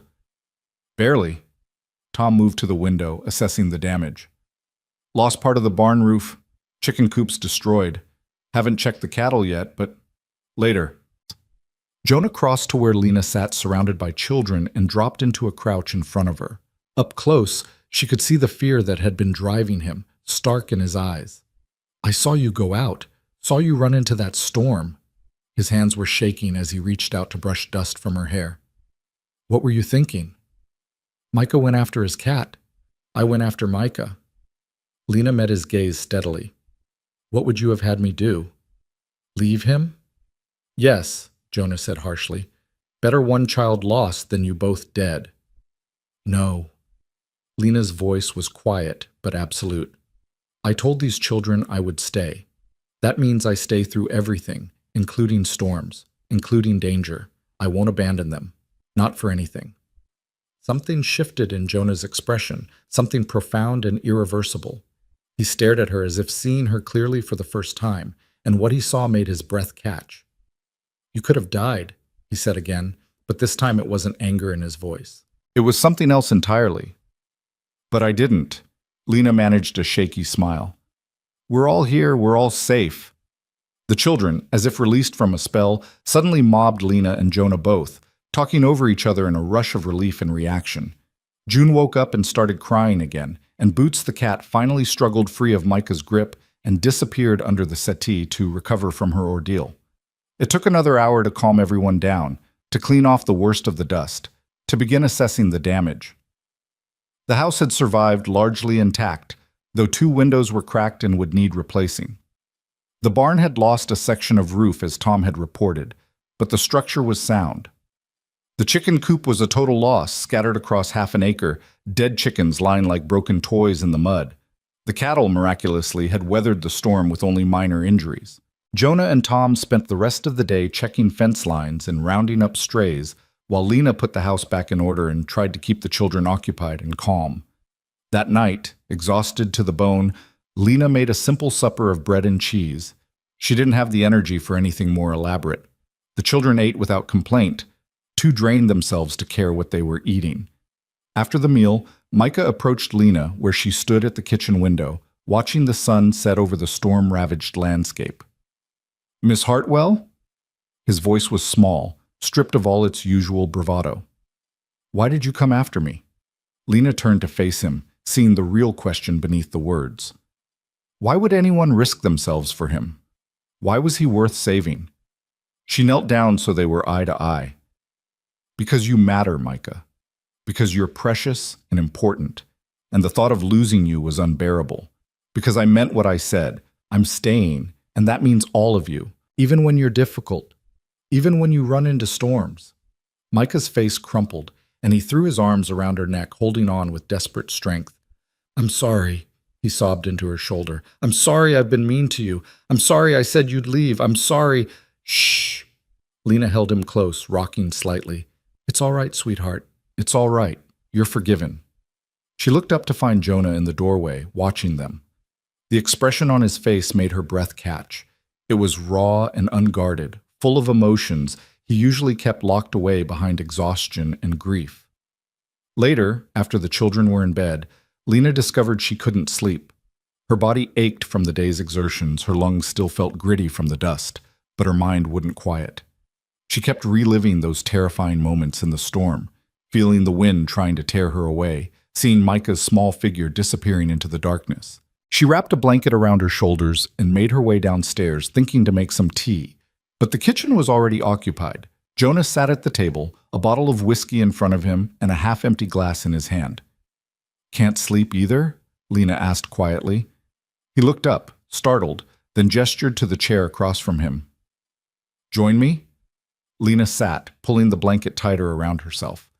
Jonah poured a finger of whiskey into a second glass and pushed it toward her. She didn't usually drink spirits, but tonight felt like an exception. The liquid burned going down, but it was a good burn, warming and grounding. I keep seeing you disappear into that dust, Jonah said after a long silence. Keep seeing the moment when I thought I'd lost you both. But you didn't. No thanks to me. His laugh was bitter. I was in the barn with Tom, fighting to keep the horses calm, and my children were in the house with a woman I barely know, and one of them ran out into a killer storm, and I couldn't do anything about it. You were doing what needed doing, Lena said firmly. You can't be everywhere at once, Jonah. That's why you hired me, so you wouldn't have to be. I didn't hire you to risk your life. You hired me to take care of your children. That's what I did. Lena took another sip of whiskey, feeling it settle warm in her stomach. Did you think I'd let Micah die rather than face a storm? I thought you had more sense than to run into one yourself. Then you thought wrong. Lena met his eyes across the table. I told you the first day. I have nowhere else to go. This is my home now, for better or worse. These children are my responsibility, and I take my responsibilities seriously." Jonah studied her in the lamplight, his blue eyes searching her face as if trying to solve a puzzle. "You're not what I expected." "What did you expect?" "Someone temporary, someone who'd work for a few weeks, realize how hard it was, and leave like all the others." He turned his glass in his hands. "Someone I wouldn't have to care about losing." The admission hung in the air between them, weighted with meaning. Lena's heart began to beat faster. "And now?" she asked softly. "Now I'm terrified," Jonah said bluntly, "because in 3 weeks you've become essential. The children need you, I need you, and the thought of you leaving, or worse, the thought of something happening to you, it's unbearable." Lena reached across the table and covered his hand with hers. His skin was rough, scarred from years of hard work, but warm and alive. "Then it's a good thing I'm not going anywhere." Jonah turned his hand over, lacing his fingers through hers. The gesture felt momentous, a crossing of some invisible boundary they'd both been carefully maintaining. "You say that now, but you haven't seen a real winter yet. Haven't lived through months of isolation when the snow piles so high you can't even see the barn from the house. Haven't felt what it's like when the loneliness gets so heavy you can barely breathe." "I felt lonely every day of my life since my grandmother died," Lena said quietly. "I know what isolation feels like, Jonah. The difference is, here I'm not alone. Here I matter to someone. That makes all the rest bearable."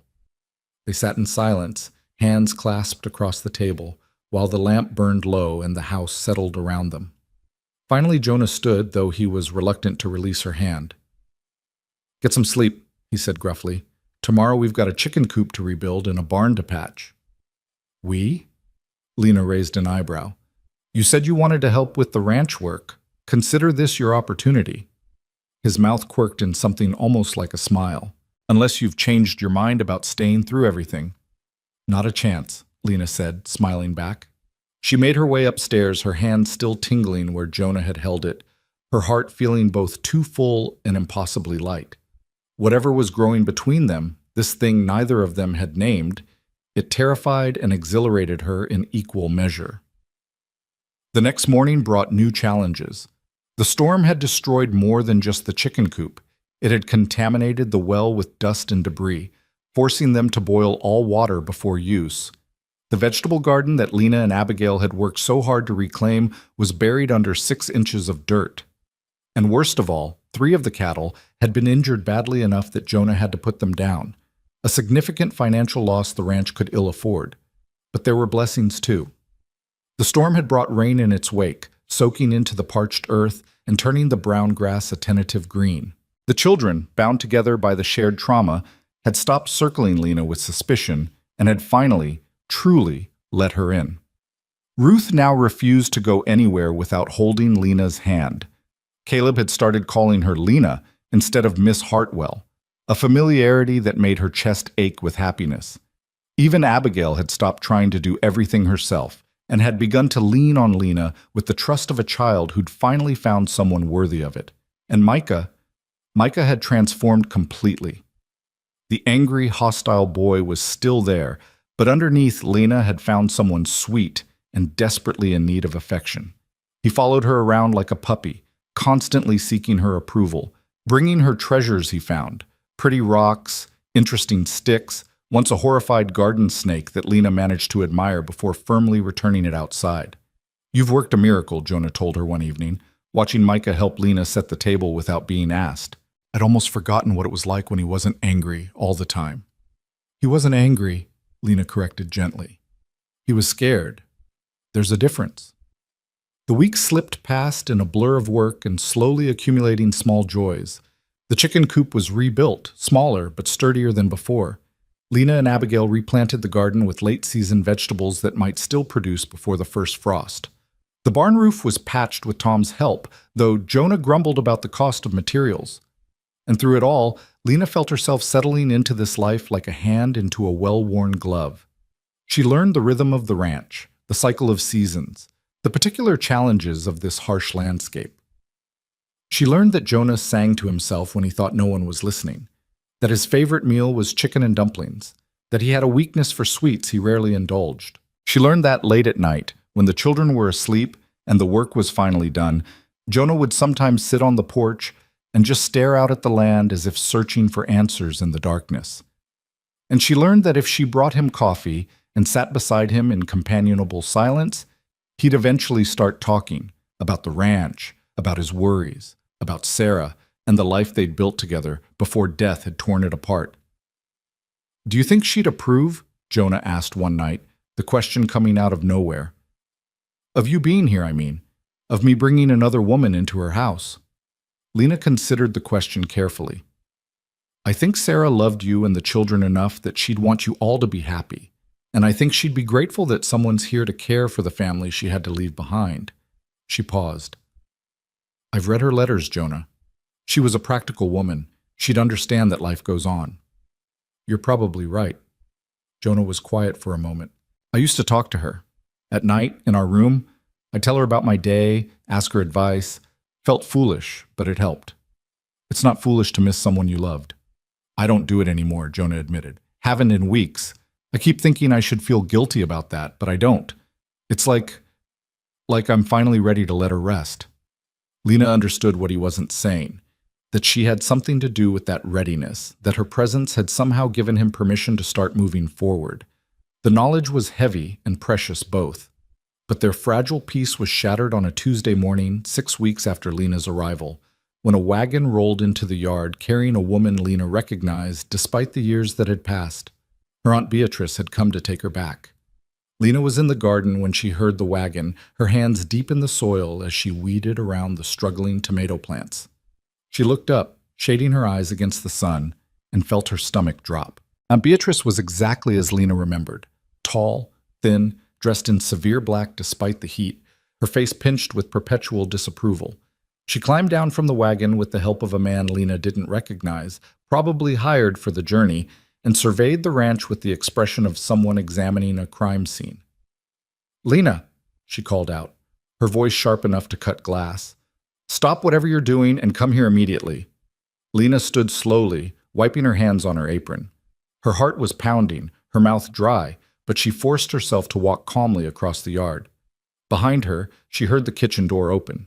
Jonah and the children would have heard the wagon, would be coming to see who'd arrived. "Aunt Beatrice." Lena stopped a few feet away, maintaining distance. "This is unexpected." "I imagine it is." Beatrice's eyes swept over Lena, taking in the worn dress, the dirt under her fingernails, the sunburned nose. "Look at you, you've gone completely native." "This is exactly what I feared would happen." "What are you doing here?" Lena asked bluntly. "I've come to collect you, of course. This arrangement was always meant to be temporary, a few months at most while I sorted out other options. I've secured you a position with a family in Philadelphia, respectable people. You'll work as a nursemaid to their children." "I have a position," Lena said, her voice steady despite the fear coursing through her. "Here." "This?" Beatrice gestured dismissively at the ranch. "This is hardly suitable for a young woman of any breeding, living in the wilderness with a widowed man caring for his children like some kind of—" She stopped herself, but Lena heard what she hadn't said. "Like some kind of woman who'd sell herself for security." "Mrs. Hartwell, I presume?" Jonah's voice, cold as winter ice, cut through the tension. He'd approached from the house, the children clustered on the porch behind him, watching with wide eyes. Beatrice turned, her chin lifting. "Mr. Pierce, we've corresponded by telegram." "We have, though I don't recall any mention of you planning a visit." Jonah moved to stand beside Lena, and she felt the warmth of his presence like a shield. "Is there something I can help you with?" "You can help me by releasing my niece from this absurd arrangement. She's needed elsewhere." "I'm not going," Lena said, finding her voice. The fear was still there, but underneath it was something stronger, certainty. "I'm staying here, Aunt Beatrice, with this family." "Don't be ridiculous. You can't possibly want to stay in this godforsaken place." Beatrice's voice rose. "You're wasting your youth on someone else's children, working yourself to the bone for pennies. I'm offering you a real opportunity." "To be unwanted in someone else's house again?" Lena interrupted, her own voice rising to match. "To spend my days caring for children who aren't mine while being reminded constantly that I'm a burden? To have no home, no family, nothing that's truly mine?" She shook her head. "I've done that my entire life, and I'm done. You ungrateful girl." She said no. Jonah's voice was quiet but carried absolute authority. Miss Hartwell is employed by me. She has a contract. A handshake and a telegram are hardly a binding contract, Beatrice snapped. She's my niece, my responsibility. I have every right to— You have no rights where I'm concerned. Lena stepped forward, her hands clenched into fists. You gave up any claim to me when you shipped me off to the frontier without even asking if I wanted to come. You didn't care then whether this was right for me. You just wanted me gone. That's not— It's true, and you know it. Lena's voice shook, but she forced herself to keep talking. I was a problem you solved by sending me as far away as possible. Well, I like it here. I'm needed here.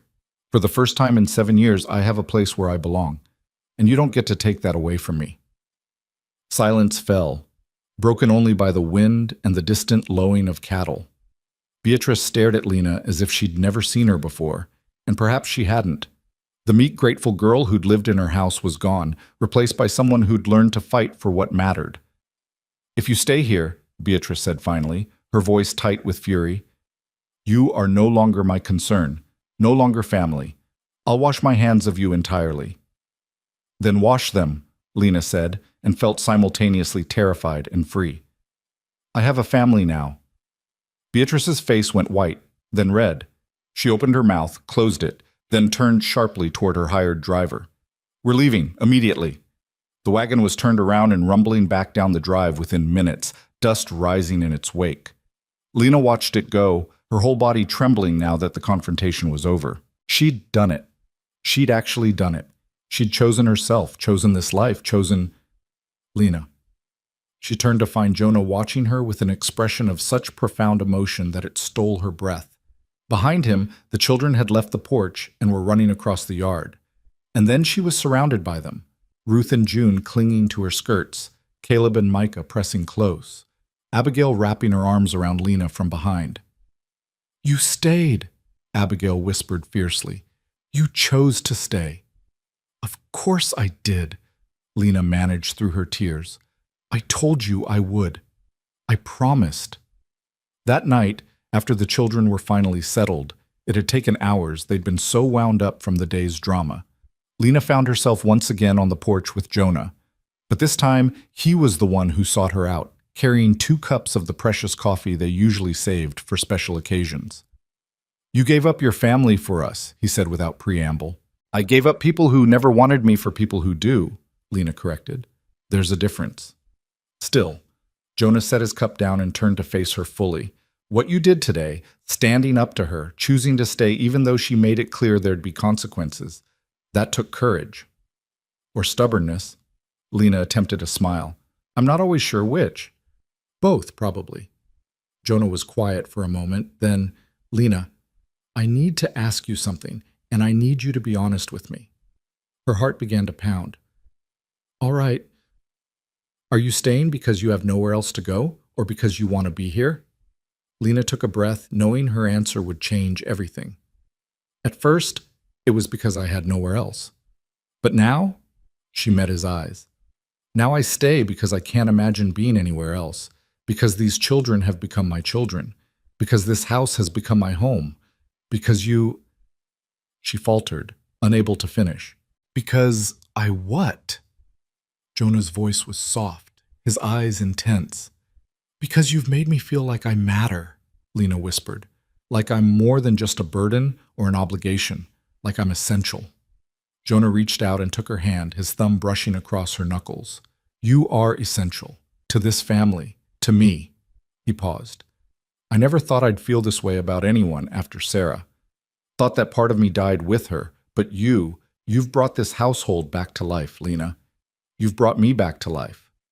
Jonah, I'm not asking for anything, he said quickly. I know this isn't what you signed on for.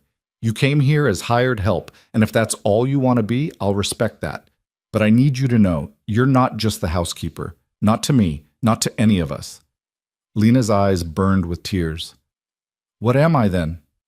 Jonah lifted her hand to his lips, pressing a kiss to her work-roughened knuckles. You're ours, he said simply. If you'll have us. And Lena, who'd spent her whole life belonging to no one, finally understood what it meant to be claimed. Not as property, but as something infinitely more precious, as family, as home, as someone worth fighting for. Yes, she said through her tears. Yes, I'll have you, all of you. Jonah pulled her into his arms, and Lena let herself be held, feeling safe and wanted in a way she'd never experienced before. Tomorrow would bring new challenges. She knew that. The ranch was still struggling financially. Winter was coming, and with it all the hardships Jonah had warned her about. There would be difficult days ahead. But tonight, surrounded by the vast prairie darkness and held in the arms of a man who'd learned to hope again, Lena finally let herself believe that she'd found what she'd been searching for all along. Not just a place to stay, but a reason to fight for staying. Not just survival, but a life worth living. Not just acceptance, but love. Fierce, protective, and absolutely unshakable. She was home. Finally, truly home. And nothing, not storms or poverty or well-meaning relatives, would take that away from her. The morning after Jonah's declaration brought a strange new awareness between them, a heightened consciousness of every glance and accidental touch that left Lena feeling simultaneously exhilarated and terrified. She woke earlier than usual, her mind too full of questions to allow for rest. What did it mean? What Jonah had said? What did he expect from her now? What did she want? She dressed in the pre-dawn darkness and made her way downstairs, seeking the comfort of familiar routines. But when she entered the kitchen, she found Jonah already there, building up the fire in the stove. He looked up at her entrance, and the expression on his face, tender and uncertain and hopeful all at once, made her breath catch. "Couldn't sleep either?" he asked quietly. "Too much to think about." Lena moved to the water bucket, needing something to do with her hands. "Jonah, about last night." "I meant every word," he interrupted, straightening from the stove. "But I also meant what I said about not expecting anything. You don't owe me." "I know I don't." Lena turned to face him. "But that doesn't change the fact that everything's different now. We can't just pretend nothing was said."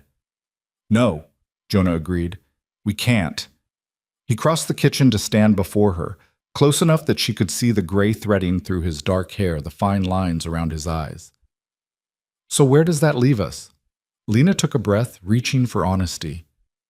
"I don't know. I've never—" She stopped, feeling heat rise in her cheeks. "I've never been courted. Never had anyone look at me the way you're looking at me right now. I don't know what I'm supposed to do or say or feel." "Then we'll figure it out together."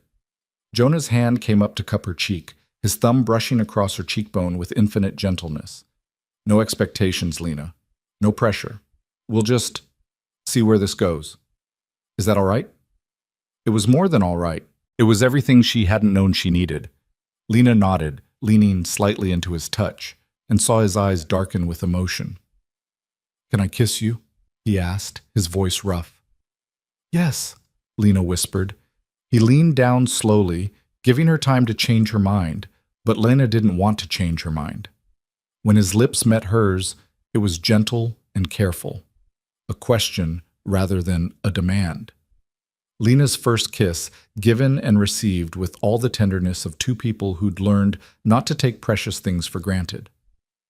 When they finally pulled apart, Jonah rested his forehead against hers, his breathing unsteady. "I've wanted to do that for weeks," he admitted. "Since when?" Lena asked, surprised by her own boldness. "Since the storm. Since I watched you run into that nightmare to save my son and realized you were the bravest person I'd ever met." His arms came around her waist, holding her close. "Maybe even before that. Since you stood in my kitchen and refused to be intimidated by Abigail's hostility. Since you read poetry to my children like it was the most natural thing in the world. Since you made me remember what it felt like to hope." Lena's throat tightened with emotion. "I'm not brave. I was terrified." "Being brave doesn't mean you're not afraid. It means you do what needs doing anyway." Jonah pulled back just enough to see her face. "You've done that every single day since you arrived here, Lena. You've been brave when it would have been easier to run." They stood in the quiet kitchen, holding each other as the sky outside began to lighten, and Lena felt something settle in her chest, a sense of rightness, of being exactly where she was supposed to be. The moment was broken by footsteps on the stairs. They stepped apart just as Abigail appeared in the doorway, her hair still in its nighttime braid, her expression sleepy. But she was observant enough to catch the charged atmosphere, the way Jonah and Lena were standing just a bit too far apart, the flush on Lena's cheeks. "Morning," Abigail said slowly, her gaze moving between them with unmistakable speculation. "Good morning." Lena forced herself to move naturally toward the pantry. "I was just about to start breakfast. Would you help me with the biscuits?" "Sure." Abigail moved to wash her hands, but Lena could feel the girl watching them both. As Jonah excused himself to tend to the morning chores, Abigail waited until the door had closed behind him before turning to Lena with barely contained excitement. "Something happened," she said. It wasn't a question. Lena felt heat creep up her neck. "I don't know what you mean." "Yes, you do. You and Father, you're different this morning. Did he—" Abigail's eyes went wide. "Did he tell you he cares for you?" There was no point in lying to this perceptive child who'd learned to read adult emotions as a survival skill. Lena nodded slowly. "He did. Last night, after you all went to bed." Abigail's face lit up with a joy so pure it took Lena's breath away. "I knew it. I told Caleb weeks ago that Father looked at you different than he looked at the other women, but he said I was imagining things." She grabbed Lena's hands. "So what happens now? Will you get married? Will you really be our mother?" "Abigail, slow down." Lena squeezed the girl's hands gently. "Nothing's decided. We're taking things slowly, seeing how we feel. But you do care for him, don't you?" There was vulnerability beneath Abigail's excitement, a fear that this too might be taken away. "Yes," Lena said honestly. "I do, very much." "And you're still staying, even though Aunt Beatrice tried to take you away?" "I'm staying," Lena promised. "No matter what happens between your father and me, I'm staying. This is my home now." Abigail threw her arms around Lena's waist, hugging her fiercely. "Good. Because we need you. All of us need you." The other children appeared gradually, drawn by the smell of breakfast and the sounds of activity. If they noticed anything different about the atmosphere, they didn't comment on it. But Lena caught Caleb watching her and Jonah with thoughtful eyes, and Ruth seemed to position herself between them whenever possible, as if trying to physically connect the two adults she'd come to depend on. After breakfast, Jonah asked Lena to walk with him to check on the cattle in the north pasture. It was a longer walk than strictly necessary for the task at hand, and Lena understood he wanted time alone with her, away from the curious eyes of 5 children. They walked in comfortable silence for a while, the morning sun already hot on their shoulders despite the early hour. The land stretched around them, brown grass rippling in the constant wind, and Lena found herself appreciating its stark beauty in a way she couldn't have when she first arrived.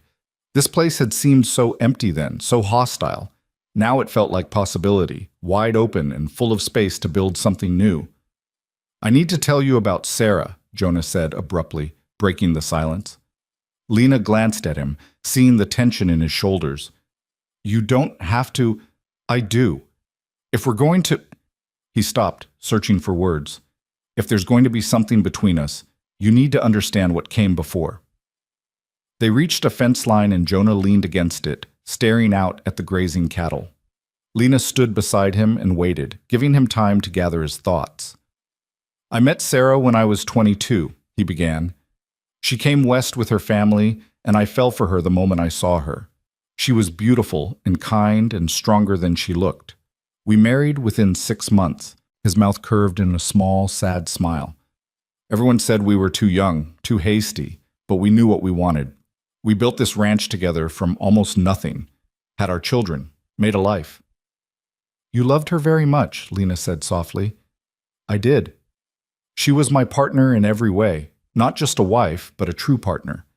When things were hard, she never complained. When I doubted, she believed." Jonah's voice roughened. "And when she died, I thought I'd died too. The only thing that kept me going was the children needing me." Lena reached out and took his hand, lacing their fingers together. "She sounds remarkable." She was. Jonah turned to face Lena fully. "But here's what I need you to understand. What I feel for you isn't about replacing her.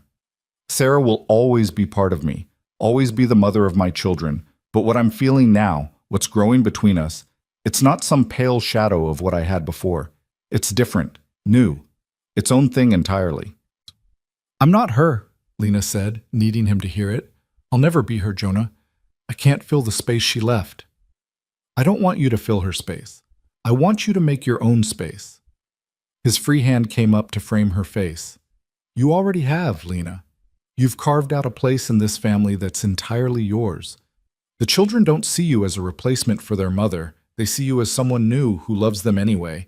And He stopped, his thumb tracing her jawline. I see you as the woman who made me believe I could live again instead of just surviving. Lena's eyes filled with tears. I don't know if I'm strong enough for this. For all of it. The ranch, the children, you. What if I fail? What if I can't be what you need? You already are what I need, Jonah said fiercely.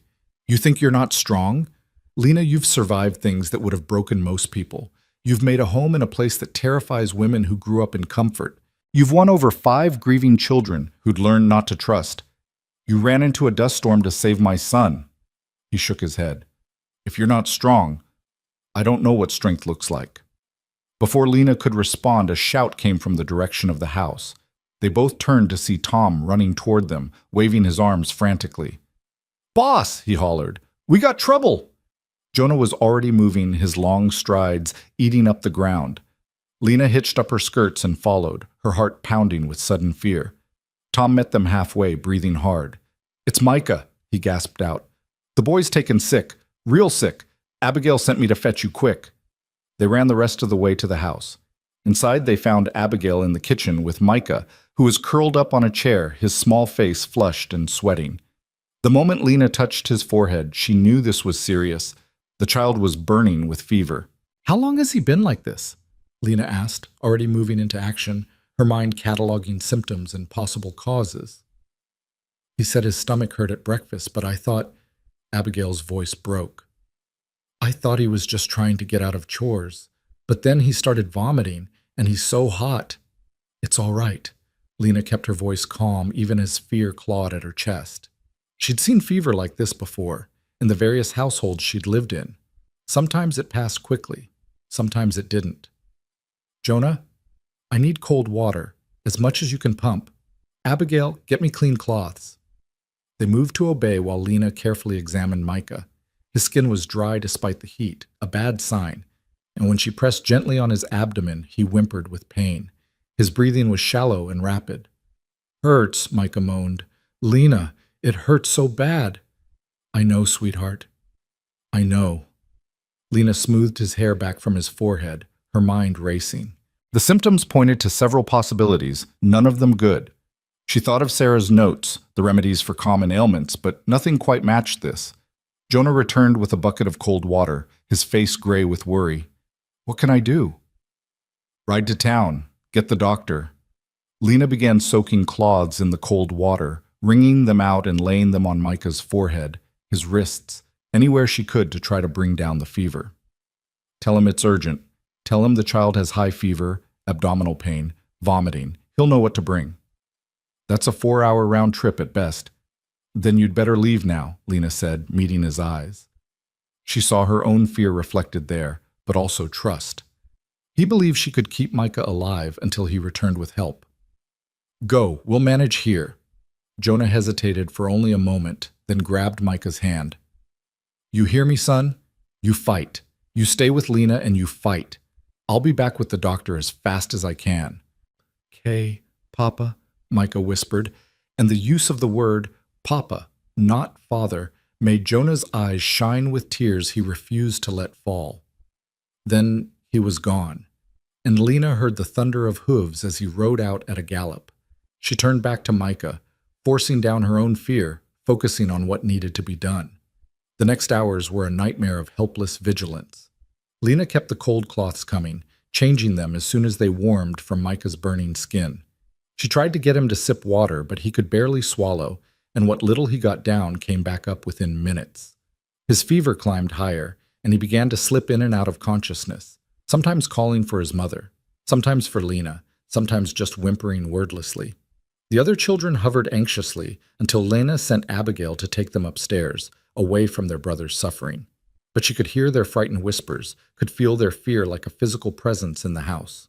"Don't let me die," Micah begged during one of his lucid moments, his small hand clutching Lena's with surprising strength. "Please, Lena, I don't want to die like Mama." "You're not going to die."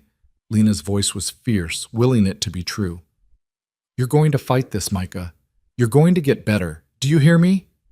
But as the afternoon wore on and the fever continued to climb, Lena began to doubt her own words. She'd seen this before, seen how quickly a child could slip away, how fever could burn through them like wildfire. She thought of Sarah's notes about June's birth, about childbed fever, about how quickly death could come despite every effort to prevent it. No, she wouldn't accept that. Not Micah. Not this sweet, complicated boy who'd finally learned to trust her, who'd run into a storm for his cat, who called her by name and brought her treasures, and had just started to heal from his mother's loss. She prayed silently, not to any specific deity, but to the universe itself, to whatever force governed life and death. Please, please, not this child. Take anything else, but not him. When the door finally burst open and Jonah returned with Dr. Morrison, Lena nearly collapsed with relief. The doctor was an older man, grizzled and competent, who'd seen everything the frontier could throw at him and had learned to meet it with steady hands and practical solutions. He examined Micah quickly, his face grave. "How long has he been like this?" "Since mid-morning, maybe 6 hours." Lena realized her voice was shaking and forced it steady. The fever started suddenly. He complained of stomach pain, then vomiting, then the fever just kept climbing. Dr. Morrison pressed carefully on Micah's abdomen, watching the boy's reaction. When Micah cried out at the pressure on his lower right side, the doctor nodded grimly. "Appendicitis," he said flatly. "The appendix is inflamed. If it burst—" He didn't finish the sentence, but he didn't need to. Everyone in the room understood what would happen if the appendix ruptured. "What do we do?" Jonah's voice was hoarse. "We keep him comfortable and pray it doesn't rupture while the inflammation goes down. It's too dangerous to try surgery out here without proper facilities." The doctor pulled supplies from his bag, laudanum for the pain, herbs to make a poultice for the abdomen. "The next 24 hours will tell us whether he'll make it." Whether he'll make it. The words hung in the air like a death sentence. "I'll stay with him," Lena said immediately. "Whatever needs doing, I'll do it." The doctor looked at her, really looked at her for the first time. "You're the new housekeeper Jonah mentioned. I'm Lena Hartwell, and Micah is—" She stopped, realizing what she'd been about to say. "Micah is mine. I'll take care of him." The doctor showed her how to administer the laudanum, how to apply the poultices, what signs to watch for that would indicate the appendix had ruptured. Then he pulled Jonah aside, and though they spoke in low voices, Lena heard every word. "I won't lie to you, Jonah. This is bad. The fever's high, the inflammation is severe. Even if the appendix doesn't burst, infection could still kill him. All we can do is try to keep him comfortable and hope his body is strong enough to fight it." "He's 5 years old," Jonah said, his voice breaking. "He's just a little boy." "I know. I'm sorry. I'll stay tonight, monitor his condition, but you need to prepare yourself for the possibility that—" "No," Jonah's voice went hard. "I won't prepare myself for losing him. I'll prepare myself to fight for him. And Lena will too. We'll fight for every breath, every heartbeat. That's what we'll do." The doctor nodded slowly. "All right then. We fight." The night that followed was the longest of Lena's life. She stayed by Micah's bedside, sponging his burning skin, forcing drops of medicine between his lips, talking to him constantly even when he couldn't respond. She told him stories about her grandmother, about the places she'd lived, about the future they'd have together when he was well. She promised him adventures and treats and all the time in the world to be the child he deserved to be. Jonah sat on Micah's other side, holding his son's hand, his lips moving in silent words that might have been prayers or promises, or simply the desperate pleading of a father who couldn't bear to lose another piece of his heart. Somewhere past midnight, Micah's fever broke. One moment he was burning, delirious, struggling to breathe, and the next sweat was pouring from his skin, drenching the sheets. His breathing eased. His eyes, when they fluttered open, were clear for the first time in hours. "Lena?" His voice was thread-thin but lucid. "Did I die?" No, baby. Lena's voice broke as she laughed and cried simultaneously. No, you didn't die. You're going to be fine. Dr. Morrison checked him over with careful, practiced hands. The fever's broken. That's good. Very good. But he's not out of danger yet. We need to watch him closely for the next few days, make sure infection doesn't set in, make sure the appendix doesn't flare up again. We'll watch him, Jonah said, his voice rough with emotion. Every moment, whatever it takes. As dawn broke over the prairie, painting the sky in shades of gold and pink, Micah slept peacefully for the first time in 24 hours. Dr. Morrison dozed in a chair, exhausted from his vigil, and Jonah and Lena sat together beside the sleeping child, their hands clasped, united in their determination to protect this family they'd both come to love so fiercely. Thank you, Jonah whispered, his thumb tracing circles on the back of Lena's hand, for fighting for him, for not giving up. He's mine to fight for, Lena said simply, and realized as she spoke that it was absolutely true. These children, all 5 of them, had become hers in the deepest sense, not by blood, not by law, but by choice, by love, by the fierce, protective bond that had grown between them through shared struggles and small joys and moments exactly like this one, when the only thing standing between a child and death was the stubborn refusal of the people who loved him to let him go. Over the next 3 days, Micah slowly recovered. The crisis had passed, but he remained weak, requiring constant care. Lena barely left his side, sleeping in snatches on a chair beside his bed, waking at his slightest sound. The other children tiptoed around, their earlier boisterousness subdued by fear and the close brush with loss. But on the 4th day, Micah sat up on his own and asked for food, real food, not just broth. And when Lena brought him bread with butter and jam, he ate it all and asked for more, and she knew with absolute certainty that he would survive. That evening, after the children were all in bed and the house had settled into quiet, Jonah found Lena on the porch. She was exhausted, running on nothing but determination and love, but she couldn't seem to settle enough to sleep. You should rest, Jonah said, sitting beside her. I know, I keep thinking about how close we came to losing him. But we didn't. Jonah took her hand. Because you refused to let it happen. Because you stayed by his side and fought for every breath he took. You did the same. We did it together. Jonah turned to face her, his expression intense in the lamplight spilling from the window. Lena, these past few days watching you care for Micah, seeing your strength and your love, it made me certain of something I've been feeling for weeks now. Lena's heart began to pound. What's that? I want you to stay, not as the housekeeper, not as hired help. He took both her hands in his. I want you to stay as my wife, as the children's mother, as my partner in every way. He paused, searching her face. I know this is fast. I know we haven't known each other long, but I also know that life is precious and time is uncertain, and I don't want to waste another moment of either. I love you, Lena Hartwell. Will you marry me? Lena stared at him, her mind reeling. Marriage. He was asking her to marry him, to become his wife, to legally and permanently claim the place she'd been carving out for herself since the moment she'd arrived. I have nothing, she said, the words tumbling out before she could stop them. No dowry, no family connections, no— You have everything that matters, Jonah interrupted firmly. You have courage and kindness and strength. You have a capacity for love that's transformed this entire household. You have my children's hearts and my own. He smiled slightly. Besides, I'm a widowed rancher with 5 children and a struggling operation. I'm hardly in a position to be particular about dowries. The children, Lena said, grasping at practical concerns because the emotional enormity was too much to process. Shouldn't we ask them? Make sure they already know how they feel about you.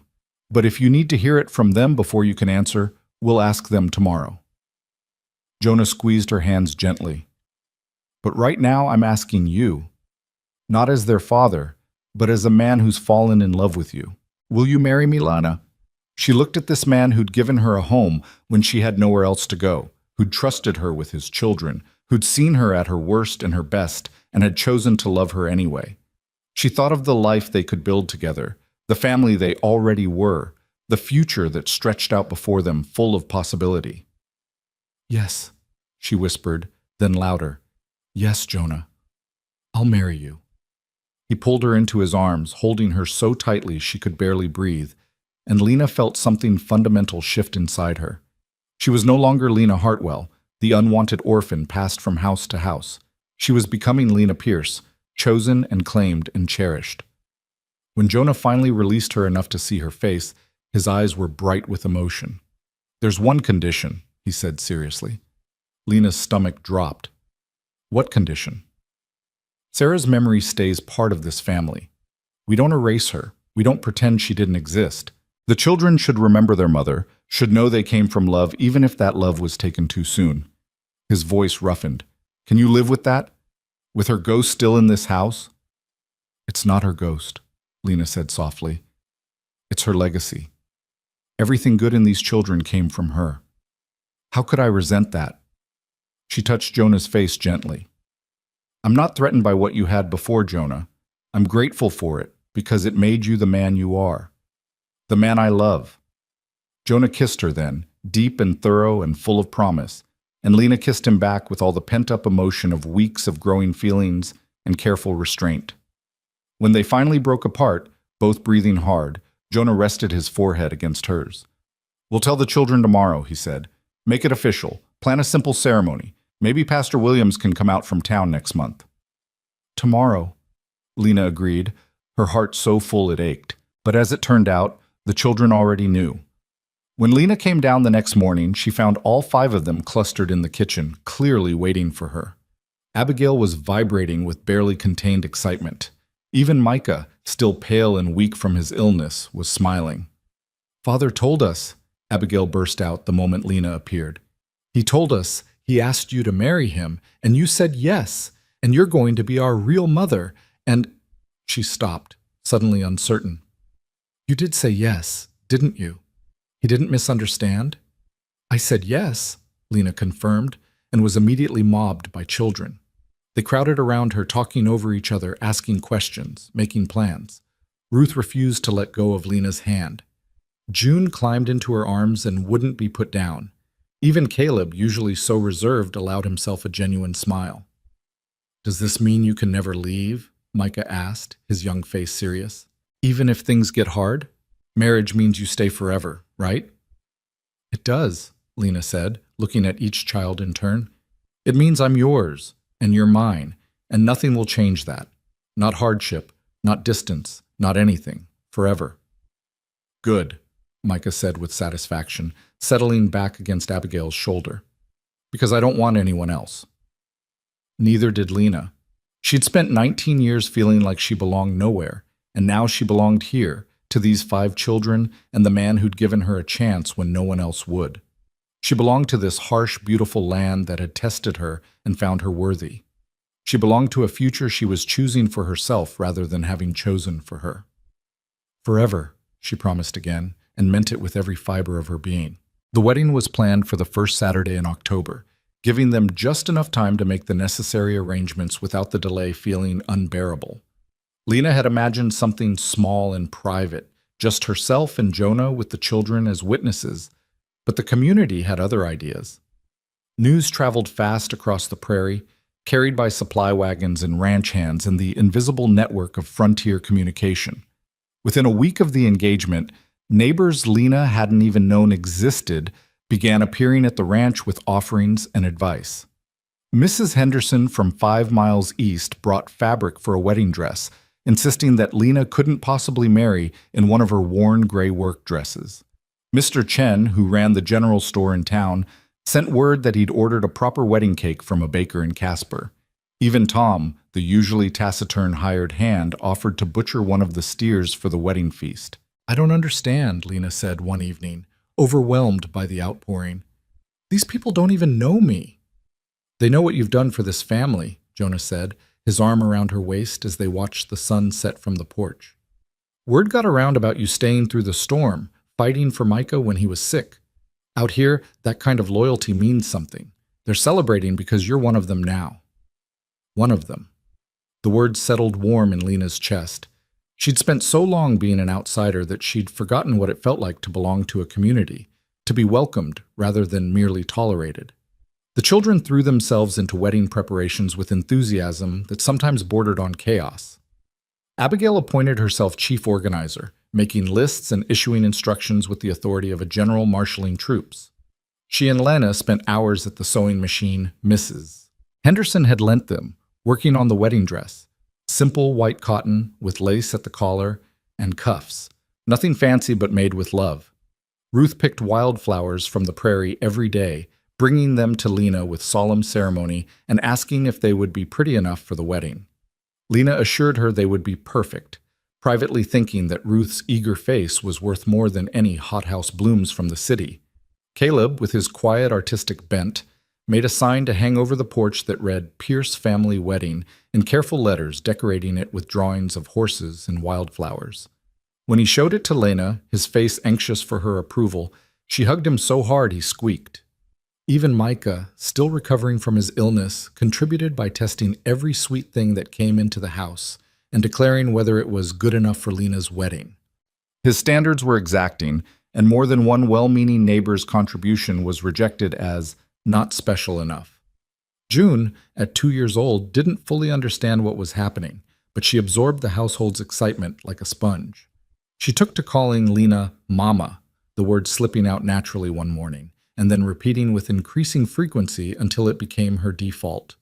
The first time it happened, Lena's eyes had filled with tears, and she'd looked to Jonah uncertainly, afraid she was overstepping. Sarah would have wanted her to have a mother, Jonah had said quietly. She would have wanted all of them to have someone who loved them the way you do. The mention of Sarah had become less painful as the weeks passed, not because her memory was fading, but because Lena had found a way to honor it rather than compete with it. She kept Sarah's recipe box on the kitchen counter and consulted it regularly. She'd framed one of Sarah's letters, one that talked about her hopes for her children, and hung it in the parlor. And when the children wanted to talk about their mother, Lena listened with genuine interest, learning about the woman whose love had shaped this family before tragedy struck. "Do you think Mama would like you?" Ruth asked one afternoon as she and Lena worked in the garden together, planting bulbs that would bloom in spring. Lena considered the question carefully. "I don't know, sweetheart, but I hope she would. I hope she'd see that I love you all and want what's best for you, just like she did." "I think she would," Ruth said with the certainty of a 7-year-old. "Because you make Papa smile again. He stopped smiling after Mama died, but now he smiles all the time." It was true.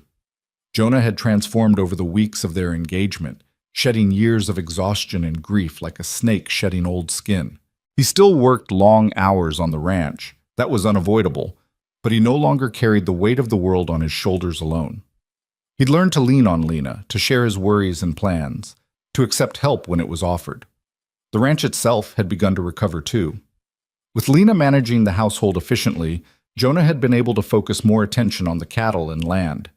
He'd sold off some of the weaker stock and used the money to repair fences and outbuildings. Tom had proven more capable when properly directed, and together they'd started making plans for expanding the herd come spring. It was slow progress, but it was progress nonetheless. "We might actually make it," Jonah had said one night, going over the accounts with Lena. "Another good year, and we'll be stable. 2 good years, and we might even prosper." "We'll make it," Lena had replied with certainty. "We have to. We've got too much to build together to fail now." As the wedding day approached, Lena found herself simultaneously excited and terrified. She'd never imagined she would marry, had resigned herself to spinsterhood and a life of moving from household to household.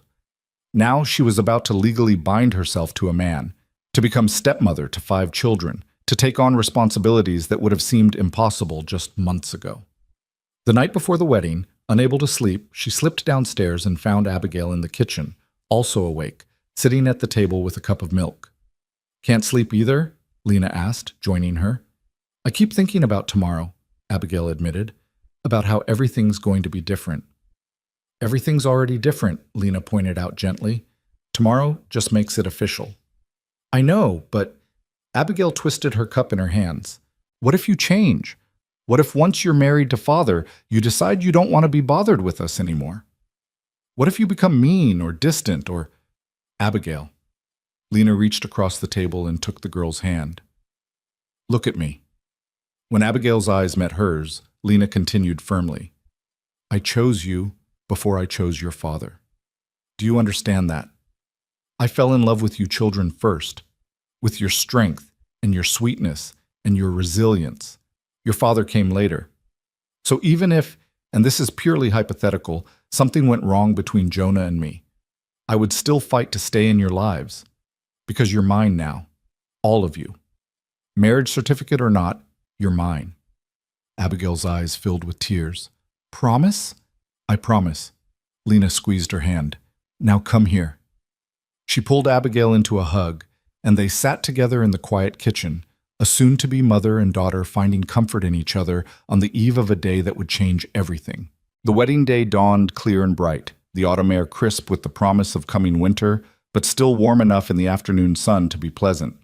Lena woke early, her stomach fluttering with nerves, and found Abigail already up and heating water for baths. Today you get to be pampered, Abigail declared. No cooking, no cleaning, no work at all. Ruth and I will handle everything. Lena wanted to protest, but the determined look on Abigail's face stopped her. Instead, she allowed herself to be shepherded through a leisurely bath, her hair washed and carefully braided with wildflowers woven through it.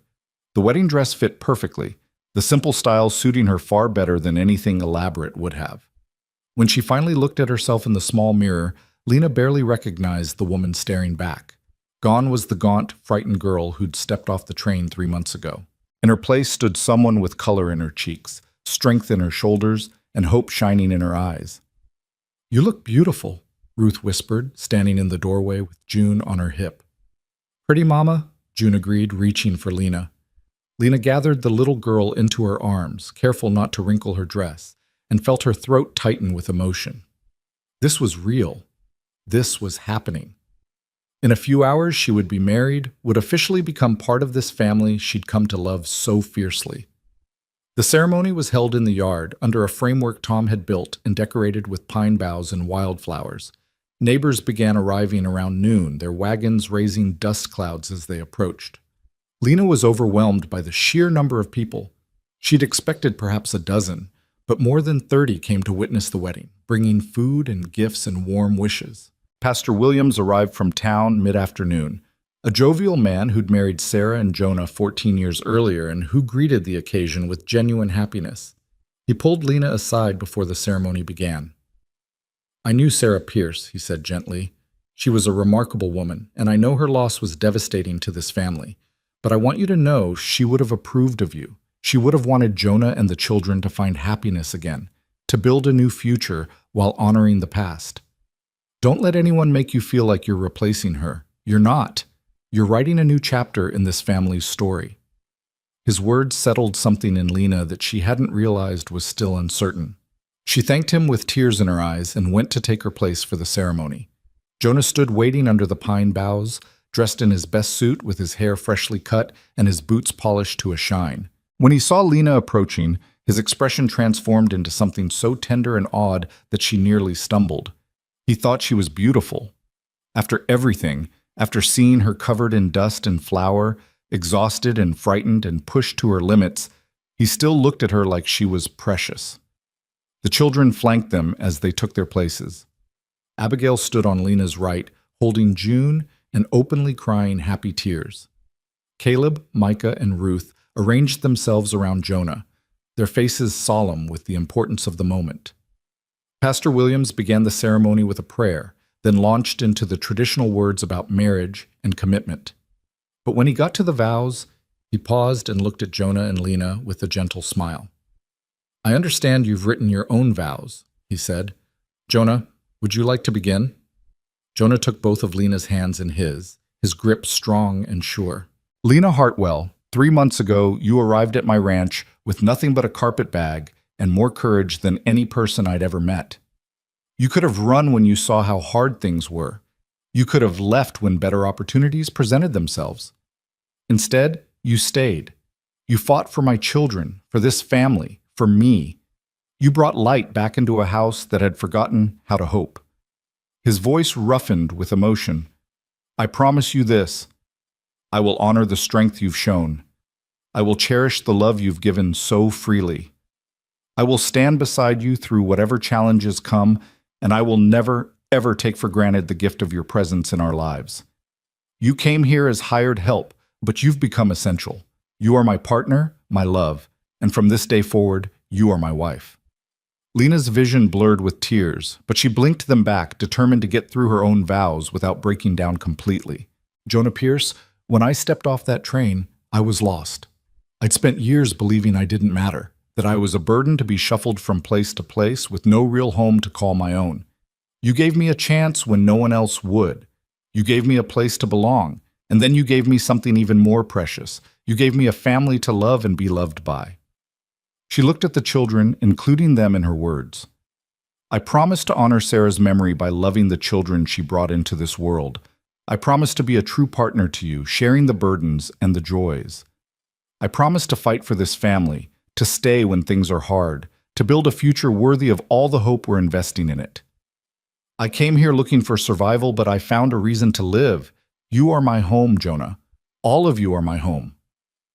There wasn't a dry eye under the pine bower by the time she finished. Even Tom was discreetly wiping at his face. Pastor Williams cleared his throat, clearly moved. By the power vested in me, I now pronounce you husband and wife. Jonah, you may kiss your bride. Jonah pulled Lena close and kissed her thoroughly, while the assembled crowd cheered and whistled. The children mobbed them the moment they separated, and for several chaotic minutes it was impossible to tell where one person ended and another began. They were simply a family, bound together by love and choice and the formal vows they'd just exchanged. The celebration that followed was like nothing Lena had ever experienced. Tables had been set up in the yard, laden with food that neighbors had brought: roasted beef and chicken, fresh bread, vegetables from late gardens, pies and cakes and cookies. Someone produced a fiddle, and dancing began as the sun started its descent toward the horizon. Jonah led Lena in the first dance, his arms strong around her waist as they moved to the music. He wasn't a graceful dancer, but he was confident, and that was enough. Lena followed his lead, laughing when he spun her and nearly sending them both tumbling. Happy? He murmured into her ear during a slower song. Happier than I ever thought possible, Lena admitted. Is this real, Jonah? Or am I going to wake up on that train, still on my way to a ranch where nobody wants me? It's real. He kissed her temple. You're Lena Pierce now, my wife, their mother, and nobody can take that away from you. The party continued into the evening, neighbors reluctant to leave such a joyful occasion. The children, overstimulated and exhausted, eventually collapsed in various corners. Ruth asleep on a blanket under the stars, Micah and Caleb dozing against each other on the porch steps, June passed out in Abigail's arms. As the last guests finally departed and the ranch settled into peaceful quiet, Jonah and Lena stood together in the yard, surveying the beautiful chaos of the celebration. We should probably clean up, Lena said without much conviction. It'll keep until morning. Jonah turned her to face him. Tonight, I just want to be with my wife. The word still felt strange and wonderful. Wife. Lena was someone's wife, not by arrangement or desperation, but by genuine choice and love. They put the children to bed together, a routine that felt both familiar and newly significant now that it was official.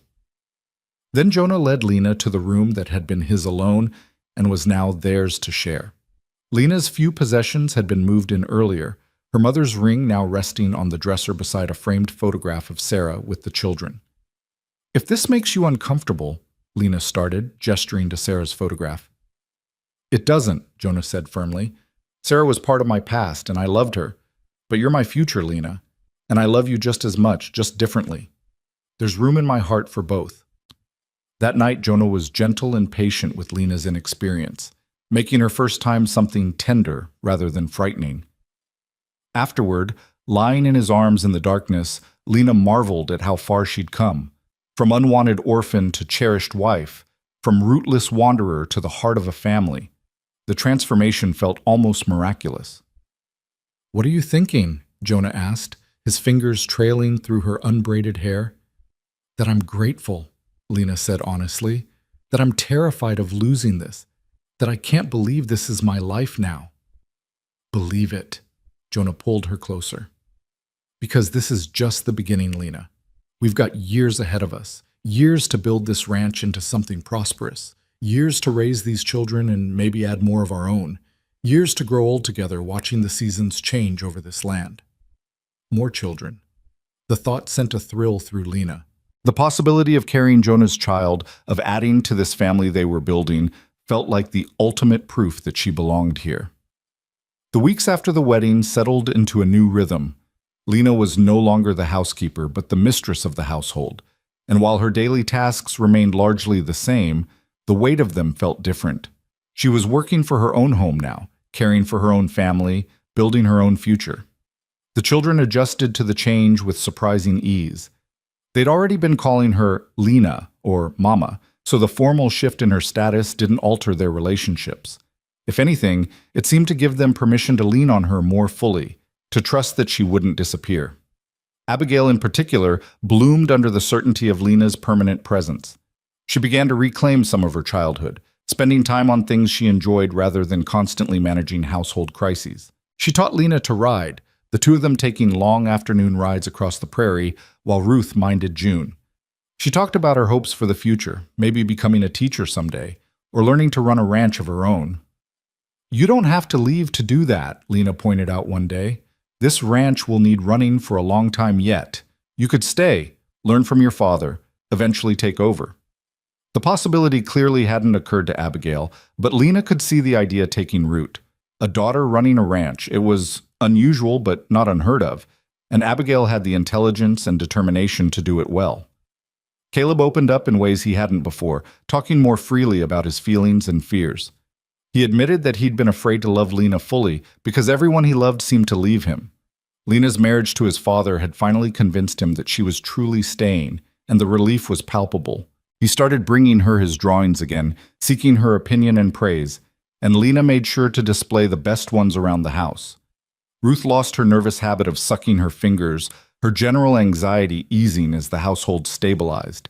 She attached herself to Lena like a small shadow, following her from room to room, helping with chores, chattering about everything and nothing. The transformation from the silent, watchful child Lena had first met was remarkable. Micah, fully recovered from his illness, channeled his energy into helping around the ranch. He was still only 5 and couldn't do much, but he took his small responsibilities seriously, feeding the chickens, collecting eggs, helping Tom with simple tasks around the barn. The anger that had defined him when Lena first arrived was gone, replaced by the natural exuberance of a healthy, happy child. And June simply loved with the uncomplicated wholeness of toddlerhood. She called Lena Mama and Jonah Papa, and seemed to have no memory of a time when they weren't a complete family. Sometimes Lena wondered if that should make her sad, that June wouldn't remember Sarah. But then she'd remember what Pastor Williams had said. She wasn't replacing Sarah, she was writing a new chapter. Sarah would live on in the stories they told, in the recipes they used, in the love that had shaped these children from birth. As autumn deepened into winter, Lena finally understood what Jonah had warned her about. The isolation was real and sometimes oppressive. Snow piled high around the house, cutting them off from town for weeks at a time. The work was constant and exhausting, keeping the fires going, cooking for 7 people, managing the household while Jonah and Tom fought to keep the livestock alive in brutal cold. But Lena had been right when she told Jonah that loneliness was different when you weren't alone. The isolation didn't crush her because she was surrounded by people she loved, by children who needed her, by a husband who cherished her. The long winter evenings were spent reading together, playing games, working on projects. Jonah taught the boys to carve wood, producing crude but enthusiastic animals and tools. Lena taught the girls to knit, and they made scarves and mittens for everyone. On the coldest nights, they all piled into the front room, sleeping near the fire for warmth, and those nights, cramped and uncomfortable as they were, felt more like family than anything Lena had experienced in her previous life. Christmas came and went, marked by simple gifts and a feast Lena and Abigail prepared together.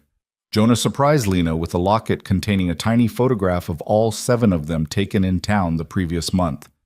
Inside the other half was a piece of paper with Jonah's handwriting. My family, my heart, my home. Lena gave Jonah a new work jacket she'd sewn in secret, using fabric she'd ordered months ago and hidden in her trunk. It was practical but made with love, every stitch a promise of care and commitment. For the children, there were small treasures: a new doll for June, a set of watercolors for Caleb, books for Ruth and Abigail, a pocket knife for Micah that made him feel impossibly grown up. But the best gift came unbidden and unexpected in late January, when Lena woke one morning with a familiar queasiness and realized what it meant. She was pregnant, carrying Jonah's child, adding to the family they'd built together. She told him that night after the children were asleep, watching his face carefully for his reaction. What she saw there, pure joy mixed with tender concern, made her fall in love with him all over again. "Are you happy?" she asked, needing to hear it. "Happy." Jonah pulled her into his arms, his hand coming to rest protectively over her still flat stomach. "Lena, you've given me everything. You brought my children back to life. You saved this family. And now you're giving me a future I never thought I'd have again. Happy doesn't begin to cover it." They told the children together the next morning, and the reactions ranged from Abigail's tearful excitement to June's confused certainty that the baby should arrive immediately. Even Tom, when he heard the news, offered gruff congratulations and promised to work extra hard come spring so Jonah could spend more time with his growing family. Winter finally released its grip in late March, the snow melting into rushing streams that fed the parched earth. The prairie turned green almost overnight, and wildflowers bloomed in impossible profusion. Jonah and Tom began the work of spring roundup, checking the cattle that had survived the winter and planning for the future. Lena's pregnancy progressed smoothly, her body adapting with surprising ease. By late spring, her condition was obvious, and she found herself both amused and touched by how protective everyone became. The children treated her like she might shatter at any moment. Jonah fussed over her constantly, insisting she rest more and work less. Even the ranch hands who came through on various errands treated her with exaggerated courtesy. "I'm pregnant, not dying," Lena protested one day when Jonah tried to prevent her from carrying a basket of laundry. "I know that," Jonah said, taking the basket anyway. "But I lost Sarah to childbirth, and I'll be damned if I lose you too. So humor me, please, and let people help you." Lena understood then that his protectiveness came from fear, and she stopped protesting quite so much. Instead, she accepted help gracefully and used her extra energy to plan for the future, sewing baby clothes with Abigail's help, organizing the nursery that would be set up in their room, reading everything she could find about childbirth and infant care. On a warm day in early May, Lena and Abigail decided to plant a tree in the pasture near the house. It was Abigail's idea, a marker of new growth and new beginnings, and Lena loved it immediately. They chose a young cottonwood sapling that Tom had found near the creek and carried it carefully to a spot where it would have room to grow tall. The whole family helped with the planting. Jonah and Caleb dug the hole while Micah carried buckets of water from the pump. Ruth and June collected rocks to mark the base, and Lena and Abigail carefully lowered the sapling into place and filled in the earth around its roots. "What should we call it?" Ruth asked as they patted down the soil. "The future tree," Micah declared immediately, "because it's for the future." It was a child's logic, simple and profound, and everyone agreed. The future tree it would be, a living marker of this family's journey from grief to joy, from brokenness to wholeness, from barely surviving to truly living. As Lena stood back to admire their work, Jonah came up behind her and wrapped his arms around her, his hands resting on the swell of her stomach where their child grew. The other children clustered around them, June demanding to be picked up, Micah showing off the dirt under his fingernails with pride, Ruth and Caleb arguing good-naturedly about whether the tree was perfectly straight, Abigail supervising everyone with the gentle authority she'd developed. They were messy and loud and imperfect and absolutely beautiful. This family that Lena had been given, that she'd chosen, that had chosen her in return. This family that had formed from tragedy and luck and stubborn determination to find happiness again. "What are you thinking?" Jonah murmured into her ear, his breath warm against her skin. Lena looked at the tree they'd planted, imagining it tall and strong in years to come, providing shade for grandchildren not yet born. She looked at the ranch buildings, slowly being repaired and improved. She looked at the prairie stretching in every direction, harsh and beautiful and full of promise.